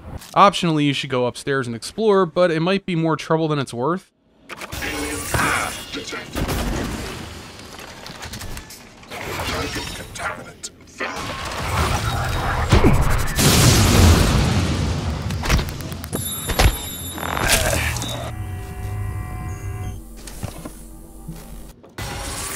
Why can't I see these things with the scope? Wait, did you not equip the chipset? What chipset? Open your inventory. Nick, you forgot the Mimic chipset. You should go back and get it, dude. No way, I'm not doing that. You're gonna regret that decision. NANI? Okay, I'm starting to regret my decisions. Destruction detected. Please clear aperture of debris. Head down to the place where they do all the experiments. This isn't like normal experiments where you might inject the mice with AIDS or get them hooked on cigarettes. These are the human experiments, and the bad kind at that. Take a good look. Everything happening on Talos 1 started here. You were so driven in the beginning. My mistake was agreeing to put you at the center of the tests. That's when you began to drift away from me. What? We're close to understanding what they're after. What they're building. Just need a little more time. In this chamber is a prisoner. The prisoner begs you to let him out, but you could... Nope, I'm letting him out. But you haven't heard the dilemma. No dilemma. I help my jumpsuit brothers whenever I can. Well, that's good, because he'll be so grateful you didn't feed him to a mimic that he'll give you the code to the armory. You're the one person that showed me any real kindness, and you can believe I won't forget it. If you still want that code, it's 8714. I'm gonna leave you with a little protection. Hey, ho, hey, what the fuck is this now? Well, this is a trade-off for being able to use Typhon powers. Now turrets will want to kill you because they think you're a Typhon. That's some bullshit. Now, sorry, protection's canceled.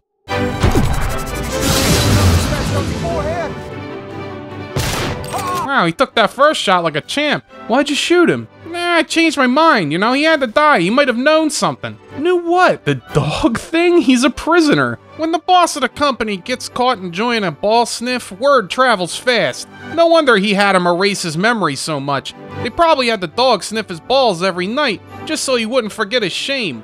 Why would his brother do that to him? You've really thought this through. Morgan, did you hesitate?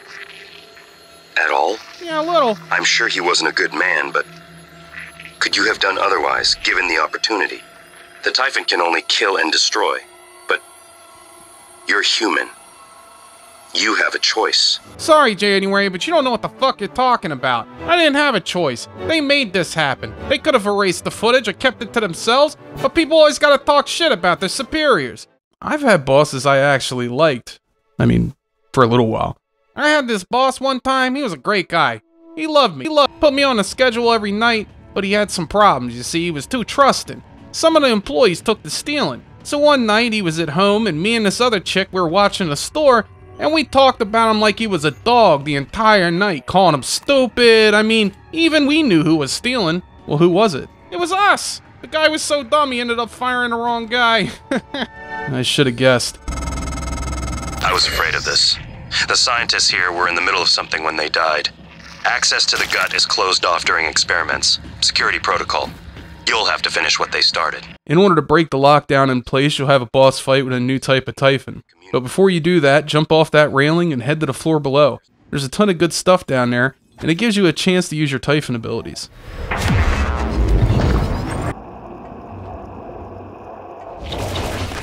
Once you're done here, head back up and finish the test that got started but never finished. Sorry, man. Your body has been sacrificed for the greater good. It's electric. What the hell do I do? Well, scan him first. Then hit him with a kinetic blast. That seemed to only irritate him. Theater compromised. Examination theater compromised.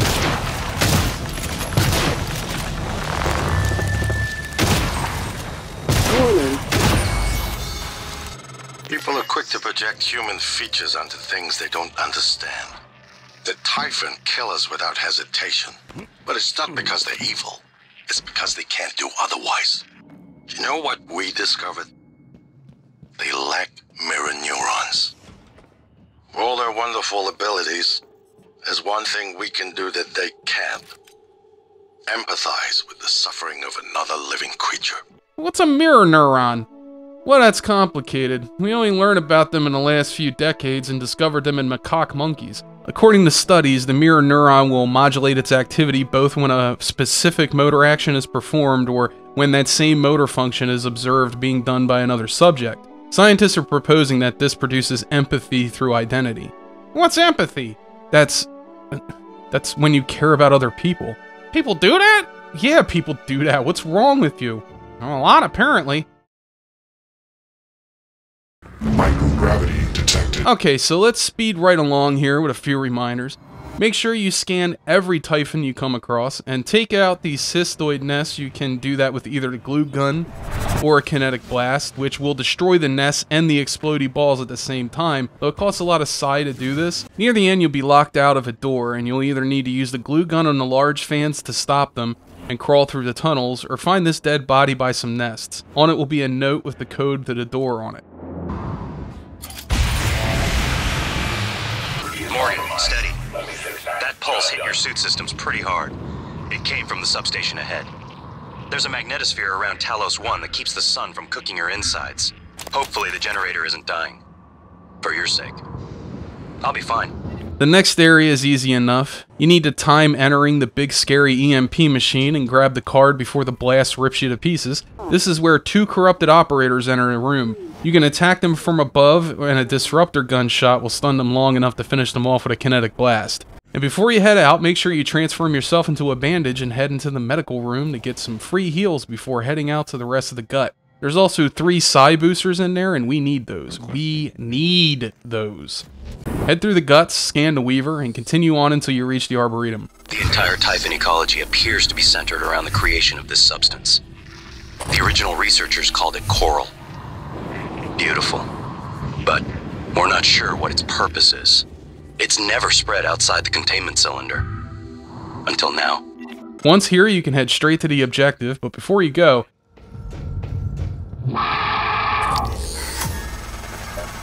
Morgan, are you alright? That TYPHON, there's nothing in the research. Stay away from it. You can go up to Alex's office in a lot of different ways, either by climbing up this here fake mountain or by using a glue gun to make a ladder. There's a safe in there, but you don't have the code or hacking, so you're not getting anything out of it. Then why'd you have me go up there? You used to sneak into my room when we were kids, hack into my computer. I still remember when you ruined my Galactic Conquistador save files. I broke your arm when I found out. I regret that now. Good morning, Talos. But I'm still not fond of you messing with my stuff. When you get down to the door to deep storage, make sure you open the airlock so you have a shortcut to get across the station. Loot the body and you'll find out that someone named Danielle locked the door to voice print. Danielle tied the lock to her voice. We need her to speak the key phrase or we're not getting in here. Would voice samples work? Transcribe recordings? Yes, if they have the right words. You need to either find her or assemble together enough samples of her voice to cobble together a deep fake of her opening the door. So now we get to head down to the crew quarters. You should have Psycho Shock and Kinetic Blast at this point, so if you run into any resistance, hit them with Psycho Shock, then Kinetic Blast, but be sure to stay out of the AoE. Level 2 Kinetic Blast will ragdoll most phantoms, so keep that in mind. It's very good for crowd control. Come closer. Yes. A little closer. Scan complete. More specimens required. Are those crew members? Hang on, make sure you scan them first. Ah! Don't panic, Nick. What do you obey? You can't find a beast voice. Stupid bitch. You think Look at him go! Okay, now we want to head upstairs to loot, scrap, and scrap. Then we want to open the medical facility with a kinetic blast. Inside is our prize, a medical bot. Use this to heal up after clearing each area. Try to save your med packs for later if you can. Also, pack up as much liquor and flowers as you can. We need them to make psi-hypos and neuromods. You'll blow through them by the end of the game, so anytime we have to choose between a neuromod or 4 hypos, we do hypos every time. God damn it. Really should have gotten that scope chip, buddy. Yeah, I know. Shut up!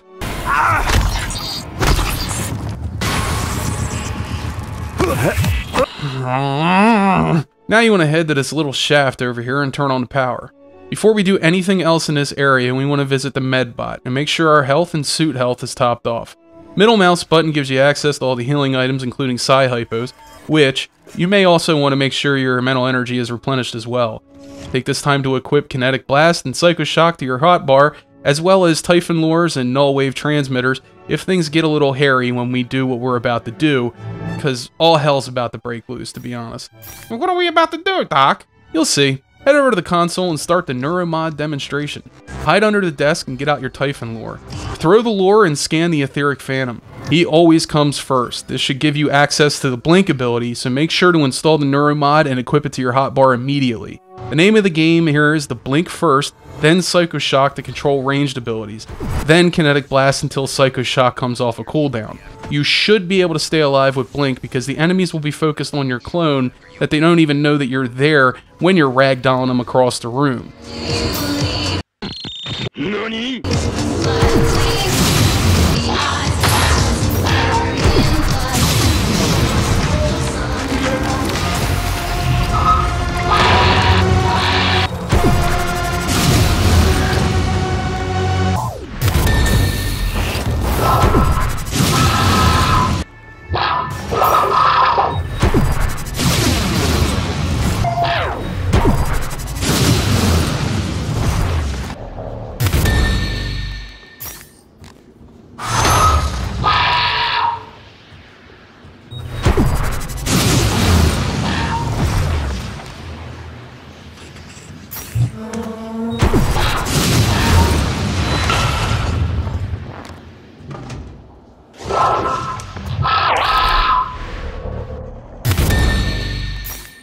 That's how you do shit. And look what you get. Wow, this thing has a lot of livers. Yeah, that's a whole lot of PSYCHOTRONICS and NEUROMODS, my friend. Now, you can go around if you want to, but the real show is in the dining room. Now, there's a bit of genius design here in this level. See, no matter how you approach this level, you'll see all these people walking around the room at the far back end of the area. This is leading you, the player, to that area first because it might naturally trigger your curiosity. I wonder why they're all walking that way, you might say. And then you find out why. What the fuck is that thing? That is a telepath. This is a really interesting reveal of a new enemy type, and the game does this again and again with each new enemy type, so it, in a way, is like a tutorial and an introduction to the new enemy. It's the reason the game feels the way it feels. Question though, are you really gonna kill everyone? Oh, never mind. Maybe we talk.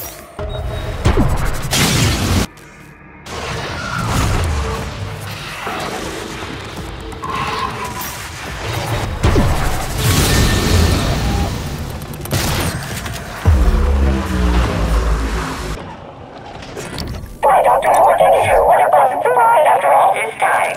Shall I prepare? Your suit. What is in your name tag? You? M.U.? M.U. You killed this yourself. Ah. If you want to come in, be safe. You go. Get something of mine, huh? Here, key. It opens my room. Go there. Get my award. It's important to me. Then, maybe we talk. This guy doesn't seem to know who I am. Or maybe you get to live. Really? Yeah, I think so. Alright, head over to the sleeping quarters and go on a scavenger hunt. Go through each area and keep in mind that there's 2 phantoms and a poltergeist running around. Keep your scanner up and look for floating objects. Dealing with Voltaic phantoms can be a real pain in the ass. Just fight them out in the open and use Psycho Shock to nullify his long range abilities and stay away from him. The AoE on this guy is really dangerous and it can take your life away. Also, his little AoE that follows him around everywhere he goes, yeah, if it hits you, it'll also electrocute and EMP all of the items you have in your hands, so you won't be able to like fire your disruptor gun or your glue gun. So just stay away from that and use your powers. Hit him with Kinetic Blast to keep him further away from you. Don't do what Nick did and get stuck in a room with him. The poltergeist, on the other hand, is a major pain in the ass because he can sometimes get stuck in the bathroom, and right next to the bathroom is an energy conduit. The problem with this is that every time you hit the poltergeist, he'll explode with backlash, which will cause the conduit to blow up and kill you. The only way I've seen this is to jump over him into the doorway and lure him into the bathroom, and shoot him until he dies. I've seen Kinetic Blast go through walls in here and blow up the conduit, so no explosions. At this point, you'll be running low on PSYCHOTRONICS. If you're completely out, Head back to the Arboretum and make some Psi-Hypos in the Fabricator. If you're thinking of braving it without Psi-Hypos, try to rely on phase shift as much as possible. Its cost is low and it's great for controlling engagements. Once you've scavenged enough supplies and you've entered the safe code in Calvino's room and grabbed all the neuromods, grab the medal, which is obviously not for the guy that sent you for it. What the hell did you do to that thing, Mitchell? Sounds like an anti-waffle commercial. Well, I didn't see it as an override per se. It was just the operator's conversation sequencer. They're usually so grim. Do you know how many security protocols you broke? Well, Morgan said it was all right. Even helped me. I'm Operator Skillet, Miss Show. My, you sound like you could use a healthy dose of sunburst banana pudding. This is an AB conversation, Skillet. Apologies, Chef. I'll see my way out. I love you. Wash Bucket has always loved you. Is wrong, Wash Bucket. Then head over to the gym. The code is on a piece of paper, so pick up every piece of paper on the way. Before you do, you might want to visit the medbot. There's a telepath in this room, and on the ground he can be quite difficult to deal with, but that's why we're going through the second floor.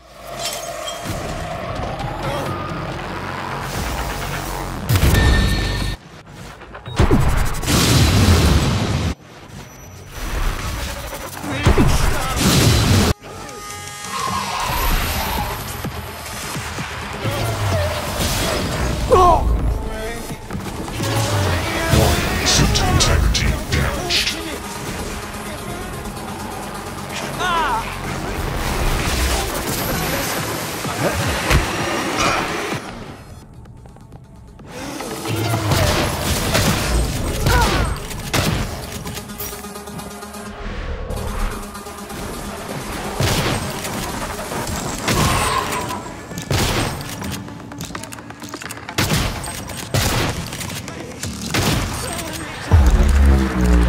God damn it, this game is fun! I love the movement, the abilities, it's all just so snappy. The rest of this stuff here is a scavenger hunt. You're looking for transcribes with Daniel Show's voice on them. Wanted to check in on you, Sky.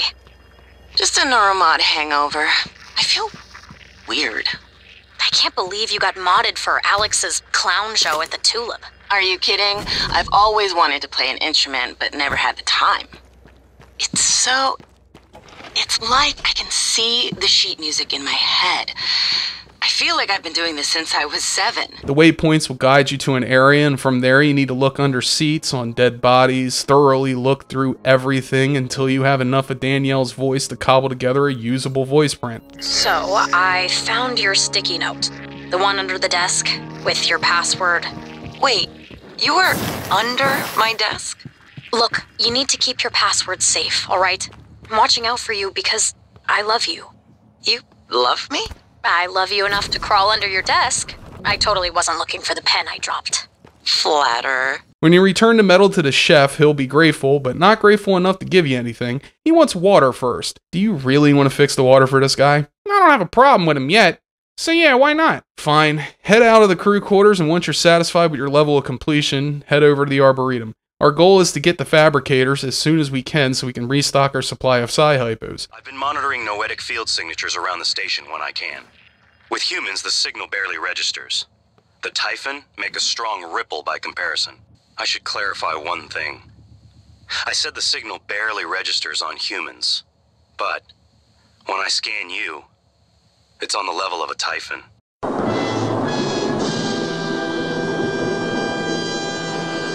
Once outside, you'll have to fight 3 operators. Get a train of them going and hit them with an EMP. Then, while they're laying helpless on the ground, hit them with the disruptor. 2 shots should do the trick and head upstairs. You'll run into 2 voltaic phantoms up there.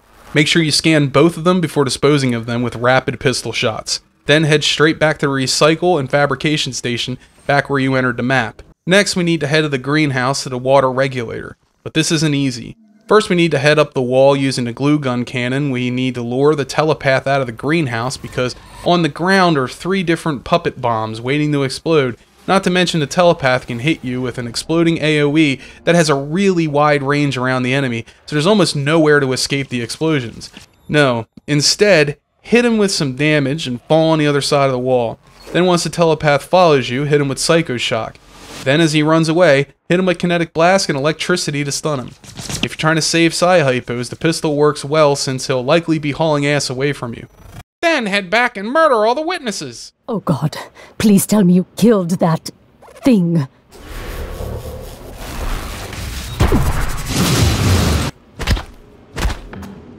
While you're in there, pick up the regulator for the chef, then head back to turn in your missions. If you run into a nightmare, phase shift and kinetic blast. Just keep switching between these while Psycho Shock is on cooldown.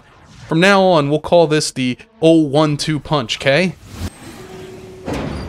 This is a trap, isn't it? If you're hungry? Are you sure this isn't a trap? Alright, I'm trusting you. Damn it!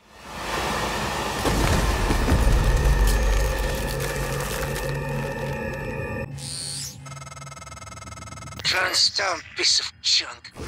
Are you awake, MU? Frozen dead, maybe? I take Puppet's toy screen. I see all the names in the list. And your name, too. Oh, no! Listen from now on. I know who you are. No, it can't be! You, son of William Hugh. He knows! William. He knows my secret! Always playing with lives. I want to kill this motherfucker. Maybe I watch these beasts eat you, like you tried to feed me to them. Or, cold kills you first. Make you into a frozen puppet. Be safe.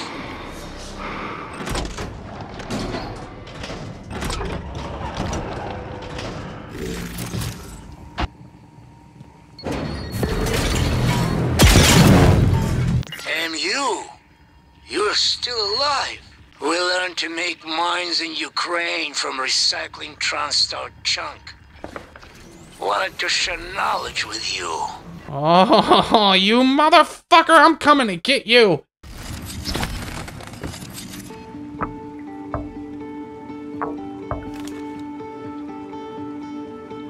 Morgan? If you're here, then Abby didn't make it, did she? I don't... Nothing more that I can do for you right now. But look, be careful.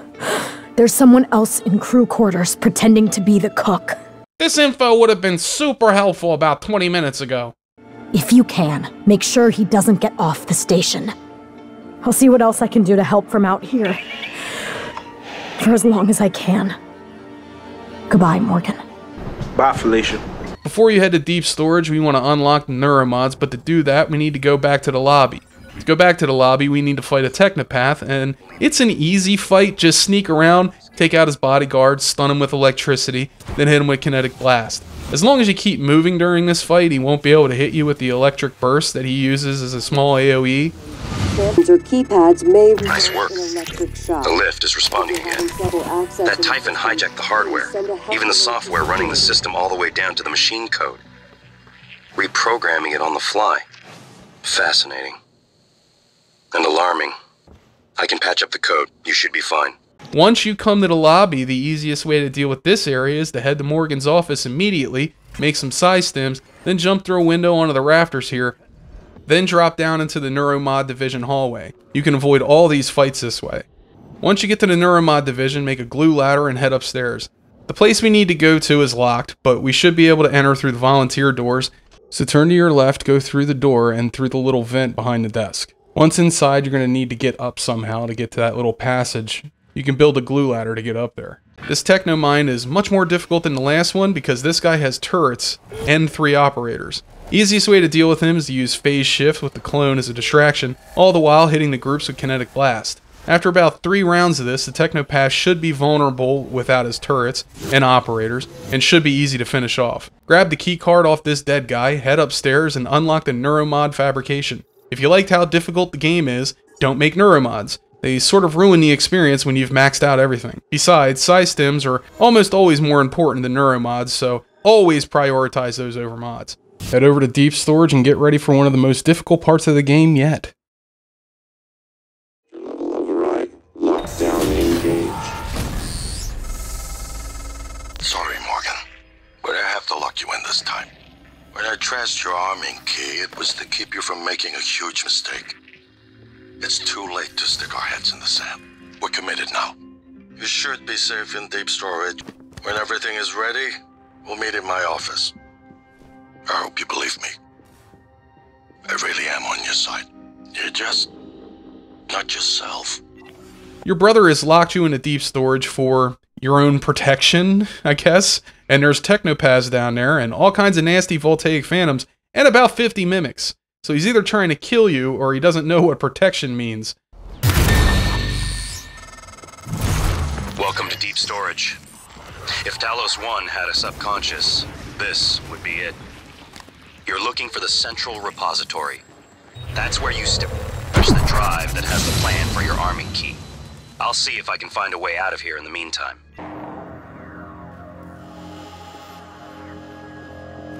What the fuck is that? That's elite hacker that's come to steal your social security numbers. No! I just got my credit to 600! Alien threat detected. That's not gonna work, Nick. Try electricity. Hitting the technopath with a little electroshock will delete his buddy turrets and leave him wide open to attack.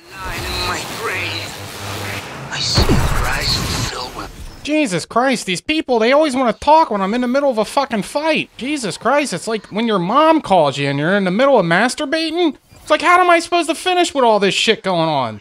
This asshole talked through the entire fight. Just distracting fuck. Now I really want him dead.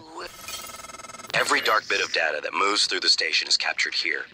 Redundant backup servers are stored in modules that eject in the event of a catastrophic failure. The fact that they haven't yet is telling of Alex's refusal to face reality. In this room, you want to disassemble all your gear in a recycler and get some psi stems. You always want to have at least 14 in your inventory just in case you run into something you weren't expecting, like a nightmare. You could always hide from those guys, but they are very valuable. By themselves, their harvest will reap you about 4.5 exotic materials. Well worth the effort in my opinion. But they take a lot of resources to kill, so bring plenty with you, including some shotgun. I think the pistol's better. Let me keep my distance from these AoE fuckers and you get 30 rounds per craft, so whatever. Head over to the computer, read up on the current events, then you want to download the arming key and pick up the security key. There's a bowcaster nearby in case you missed it on the way here, with a mod and another character sheet. While you're here, you might want to purchase some neuromods. I went for Super Thermal, Level 1, and Mind Jack and Techno Mine. That way when we get to the next area, turrets won't be as big a problem. Make sure between rooms that you fill up your mental energy at the science operator. That way you don't waste your psi stems. This area is fairly straightforward. Shoot the cysties with the glue cannon, then shoot the resulting bits of cyst with more glue until they die, and clear a path to the discs. But before you could do that, scan the Weaver in here and hit him with Psycho Shock to keep him from spawning more cysts, then electricity, and fire. The combination will down the Weaver pretty quickly. Then pick up the disk drives and insert them into the drive bay by the terminal near where you entered the level.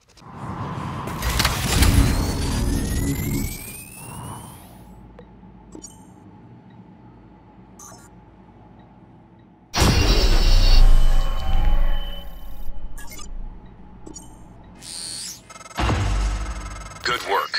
I was worried the drive might have been damaged. You can use Chief Show's workstation to download the fabrication plan. Then we can reconstruct your arming key. Next, head back up to Danielle Show's computer and watch a phantom kill himself.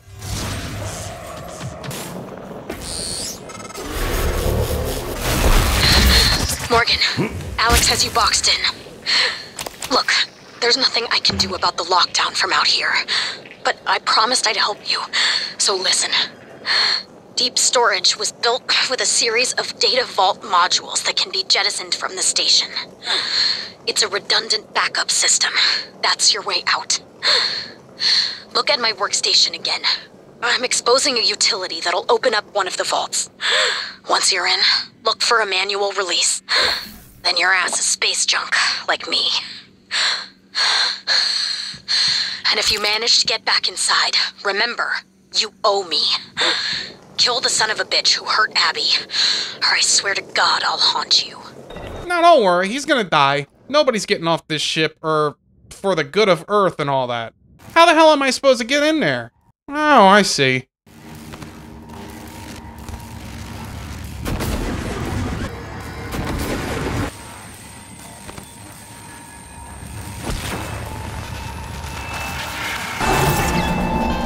Oh, that's some dirty shit right there. Those motherfuckers, do they hate the people that play their games? I'm sure they do, sometimes, yeah.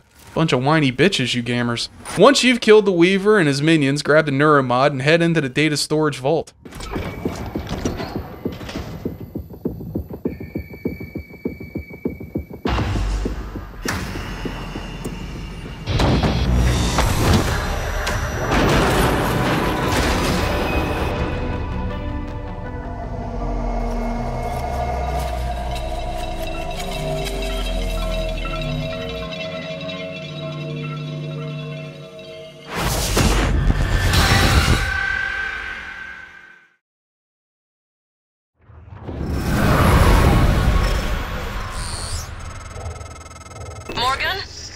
Morgan, this is Chief Elazar.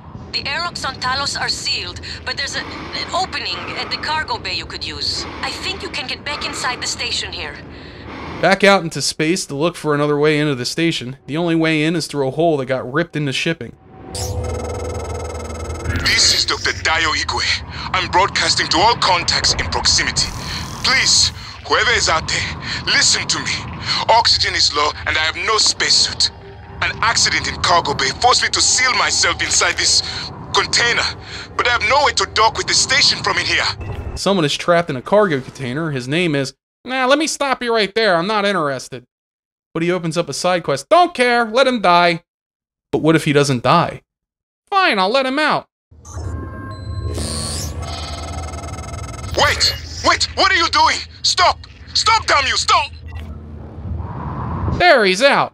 Make sure to dock Igwe's tomb and enter the docking area interior. When you get there, you'll meet Captain Cool. Dr. Yu! Morgan! Up here, Officer Cool! Sorry, Officer Cool. Wouldn't that make him Commander Cool? Well, we don't know if he has command, but we definitely know he's cool. There's 3 Phantoms in here, 2 of the easy peasy variety and 1, goddammit, fuck version. Once everyone's dead, you can enter a little encampment full of fully alive, breathing, fleshy people who might know your secret. Not for long, they won't. Better not be anything.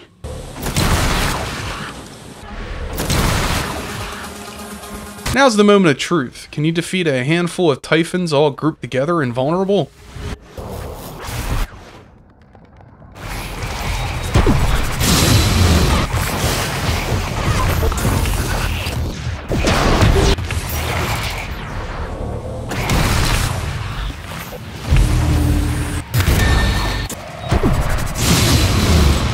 Now loot all the bodies that you can and recycle everything while replenishing your supply of Psi-Hypos. And once you've made about 30 trips, you'll have everything you need to proceed. Head into the cargo bay and you'll encounter another etheric phantom. Make sure you scan him, and that should get you to the final level of phase shift, which allows your clone to stay up for 8 whole seconds. You should be able to dash through enemies now. At the end of this room is a shortcut to the recycler. Open the door and recycle everything you got from opening the cargo containers and head in the direction of the waypoint. When you enter life support, there'll be 2 more etheric phantoms. Make good use of Phantom Shift, then shock them, then hit them with fire. After 2 or 3 rounds of this barrage, they explode into tiny bits. To open the medical area on this floor, set a fire trap at the far wall, then hit the cystoid with a shock. This will trigger it to explode. The cyst will trigger the fire trap, and the fire trap will burn up the cystoids and trigger the chef's recycler bomb, which will clear the debris blocking the door. Chain reactions like this are why I love this game so much. Because you let the chef live, he accidentally set you up with a way into this room that costs you nothing but psi energy. Sure, you could have cleared it with a kinetic blast, but this was so much more satisfying. Next, you want to go down this hallway and loot everything off of every body. You get a safe code, but the safe is inside the room. Bummer. This room here would normally be difficult to get into, but if you use remote manipulation to pull this object through the window, then place that object on a counter space right outside the window, jump up on top of the windowsill, then use Mimic to enter through the tiny window, and the safe and its contents are yours. This game is filled with all kinds of moments of systems interacting with systems and opening up new options to overcome obstacles. Head to the elevator shaft and... What the hell? Did the nightmare spawn inside the elevator? Well, if he didn't, he has the ability to hit you through walls now. Next, you need to end the lockdown on this door, but to do that, we need to kill the Technomine that has cast a magical spell of warding on it. What you want to do is use the glue gun to climb up onto the ceiling, but do it somewhere far away from this operator because they can hit you through the floor, but you can't. Aw, that's bullshit. So go to the other side, jump up to the rafters, and knock the little guy out with a disruptor gun.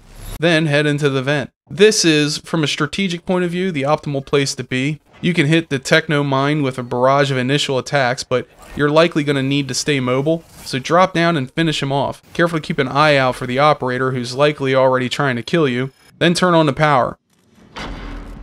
You could haul ass out of here, but there's a lot of good loot here, and some voltaic phantoms to scan as well. I know you did not come down here much, but I can track you through your bracelet and guide you from here.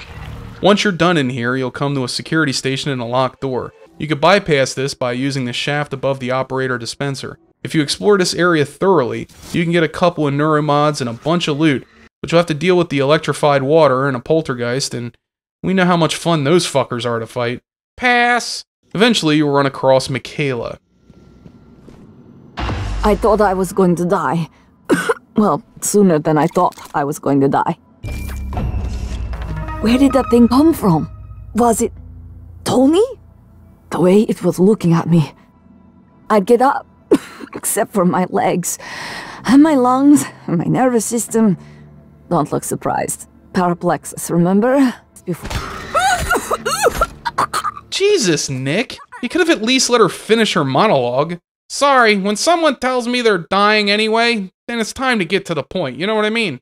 This area sucks, especially if you're like Nick and didn't bring any supplies. It's easy enough to get to the bottom, but just make sure that you get the part you need off of the elevator and bring it down to the ground floor with you. Then grab the key card off the dead boy and read the manual to restart the reactor.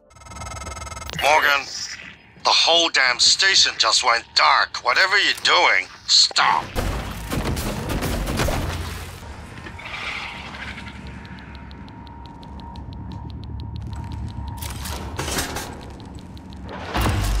Next, we need to get the hell out of here. Nick? Yeah? You're out of everything, so sneaking is pretty much your only choice.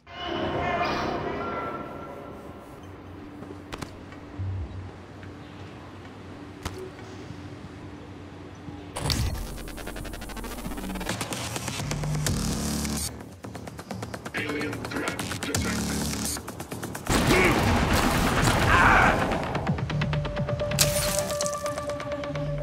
God damn, man. That felt good. Like, whenever you're out of supplies, this game gets super intense. That's why we play on Nightmare. Nightmare increases the health and damage the enemies have and do respectively, and that drains you of your resources fast. This is the only difficulty, in my opinion, worth playing the game on because the difficulty really makes you worry. Tangible fear, essentially. Next, open the airlock and head back to the Arboretum so you can meet your brother, and we can finally see the end of this character arc.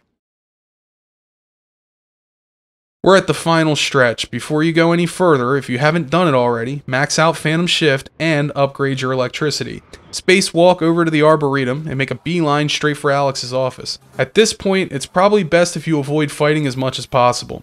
You're going to need a lot of medkits and psi-hypos, so make sure you fabricate some because this final stretch can be a real pain in the ass. Morgan, I won't be joining you. Don't worry, there's no trick. Just a gift from your big brother. It's the truth, like I promised. Took me a while to dig it up. Someone wanted to hide it from you. Good afternoon, Talos. My computer, another video. Sticky notes. Give it a look and we'll talk. Are not I'm sending you the password, assuming you haven't hacked your way in yet. My name is Morgan Yu. Year is 2035. I'm aboard the Talos 1 research facility. What else? Why are we making this video? Right. Because my big brother is paranoid. Psychometric data is showing statistically significant variance in personality patterns between trial runs of the new NEUROMODs. Whatever. I feel more like myself than ever. I mean, look at this. We did it, Alex. It's real. Enjoy it while you can, because in a few minutes, it'll all be gone when we strip out the NEUROMODs and reset. I know, including my memory of it. No way around it. Let's talk about the backup. So, the TYPHON organisms have been producing an elaborate structure. Material is unknown, purpose unknown. Now my gut tells me it's a kind of neural framework, but externalized. Still waiting on analysis to confirm. In the meantime, I've given Alex the design for a device I think could shut it down if it ever broke containment. Alex just has to grow a pair and commit. You don't have to take all the credit. What if it doesn't work? It'll work. Trust me. What else are we gonna do? Blow everything up? That won't save us. And if it does work, is it worth it? The people that come after us will be smarter, stronger, immortal. They can judge us if they want. But they'll know they exist because of the things we did.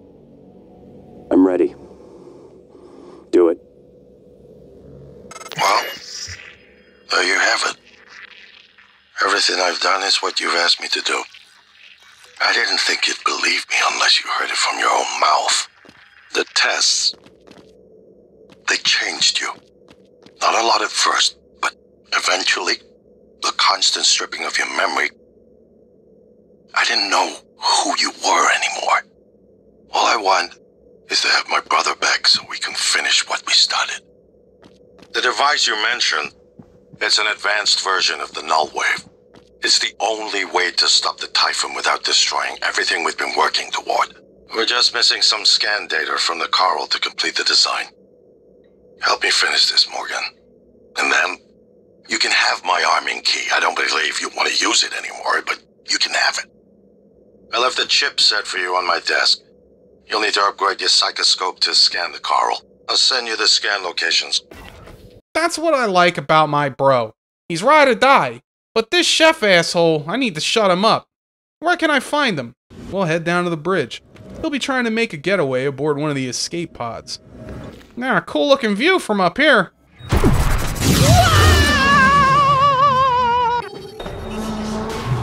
Oh, fuck! Fuck, fuck, fuck!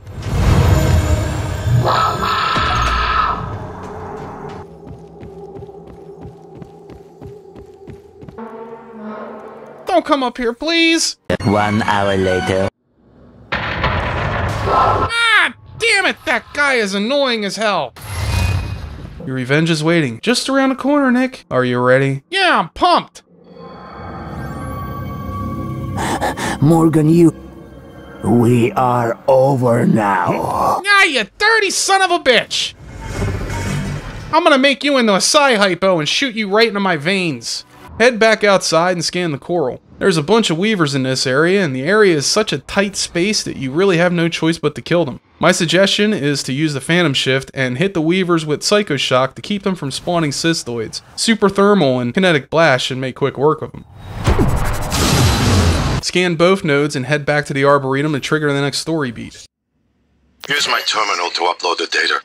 I'll get it integrated into the fabrication plan for the new null wave device as fast as possible. And be careful. The Typhon will begin to sense our intent to harm the coral. They're gonna come after you. I left something for you on my desk that should help.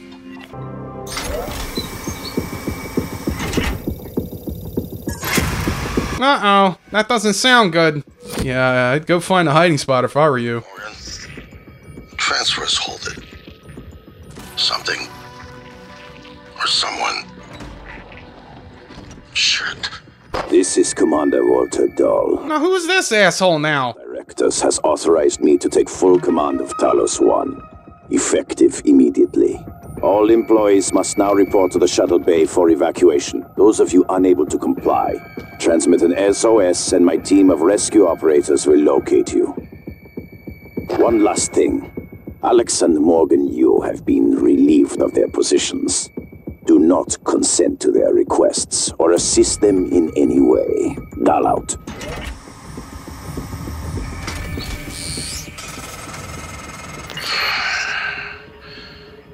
We're locked out. It's DAHL. He already has his hooks into every major system aboard Talos 1. I have to admit, I'm disappointed with our parents. I knew that they had a contingency in place, but a small foolish part of me believed they wouldn't use him against their own flesh and blood. Have you never seen Secession, Alex? How very naive of you. This is the worst part of the game. These little bots are turned into kill bots now, and there's a million of them everywhere, and worse yet, they spawn in new ones constantly. This place is packed with operators, and you might be able to disable all of them without dying, only to find that you were killed by one of the many invisible fires burning throughout this area. Yeah, for some reason, some of the fire effects in this area are only visible if you're looking right at them, and only from the right angle, and the position of the sun and moon have to be aligned just right. Even if you manage all of this, you'll only kill DAHL. You need to kill his operator, which is that thing that keeps spawning all these little dickheads. So, what you do is use machine mine on every one of these little motherfuckers, and set them about the task of disabling themselves. The key here is to not kill them. Only disable them so they can't get up, but are still technically operable. This will keep new ones from spawning in. Turrets will also have the same effect in that if you control them, the turrets will shoot them down, but not completely destroy them. So it's a really good tactic to use. Head to the ground floor first and open an airlock for later. Hit the fabricator and make some glue if you need it, or psi-hypos if not. Then turn on the grav shafts. Head up to the second floor and hitch a ride to the top. DAHL's in the next room, so sneak up on him and blow his ass up. Extend the bridge to the shuttle, explore it thoroughly, and the location of DAHL's bot will be revealed to you. Not sure if this is true, but I've seen this guy pop up outside the station and inside the station, so I think his location is somewhat randomized every playthrough. Once you kill the operator, military drones will stop bombarding you, and Alex comes out of hiding. I promised you my arming cape. All I ask is you hear me out first. And you can blow Talos 1 to pieces if that's what you think is best. I don't think you'll do it. I know. Because I used to think we couldn't be trusted to play with fire without burning the house down. But you convinced me. You showed me anything was possible, even if the price was steep. That part of you is still in there. We can make history, Morgan. Not those leeches on the TranStar board of directors, not Mom and Dad. What did you say about my mom? Just like we planned. Don't you talk about my mommy!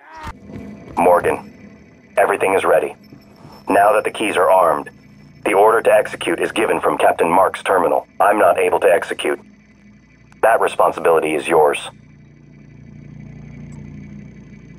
Warning, reactor detonation. It's finished. All the directives you gave me have been completed, all except one. When the station detonates, it will destroy the Apex Typhon and every trace of technology derived from it, including you. But you know this already. It was your idea, after all. Have a seat, Morgan. You might as well enjoy the view in your final moments.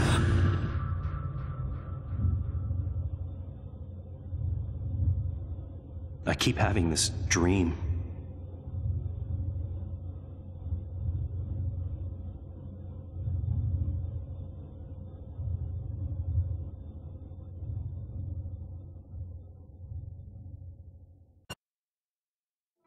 Wow, that ending sucked. What did you expect, Nick? You killed everyone. Acted like an asshole the entire time. I mean, if you act stupid, you win stupid prizes. Still, you'd think I'd get a little more for my effort. I mean, that's barely an ending.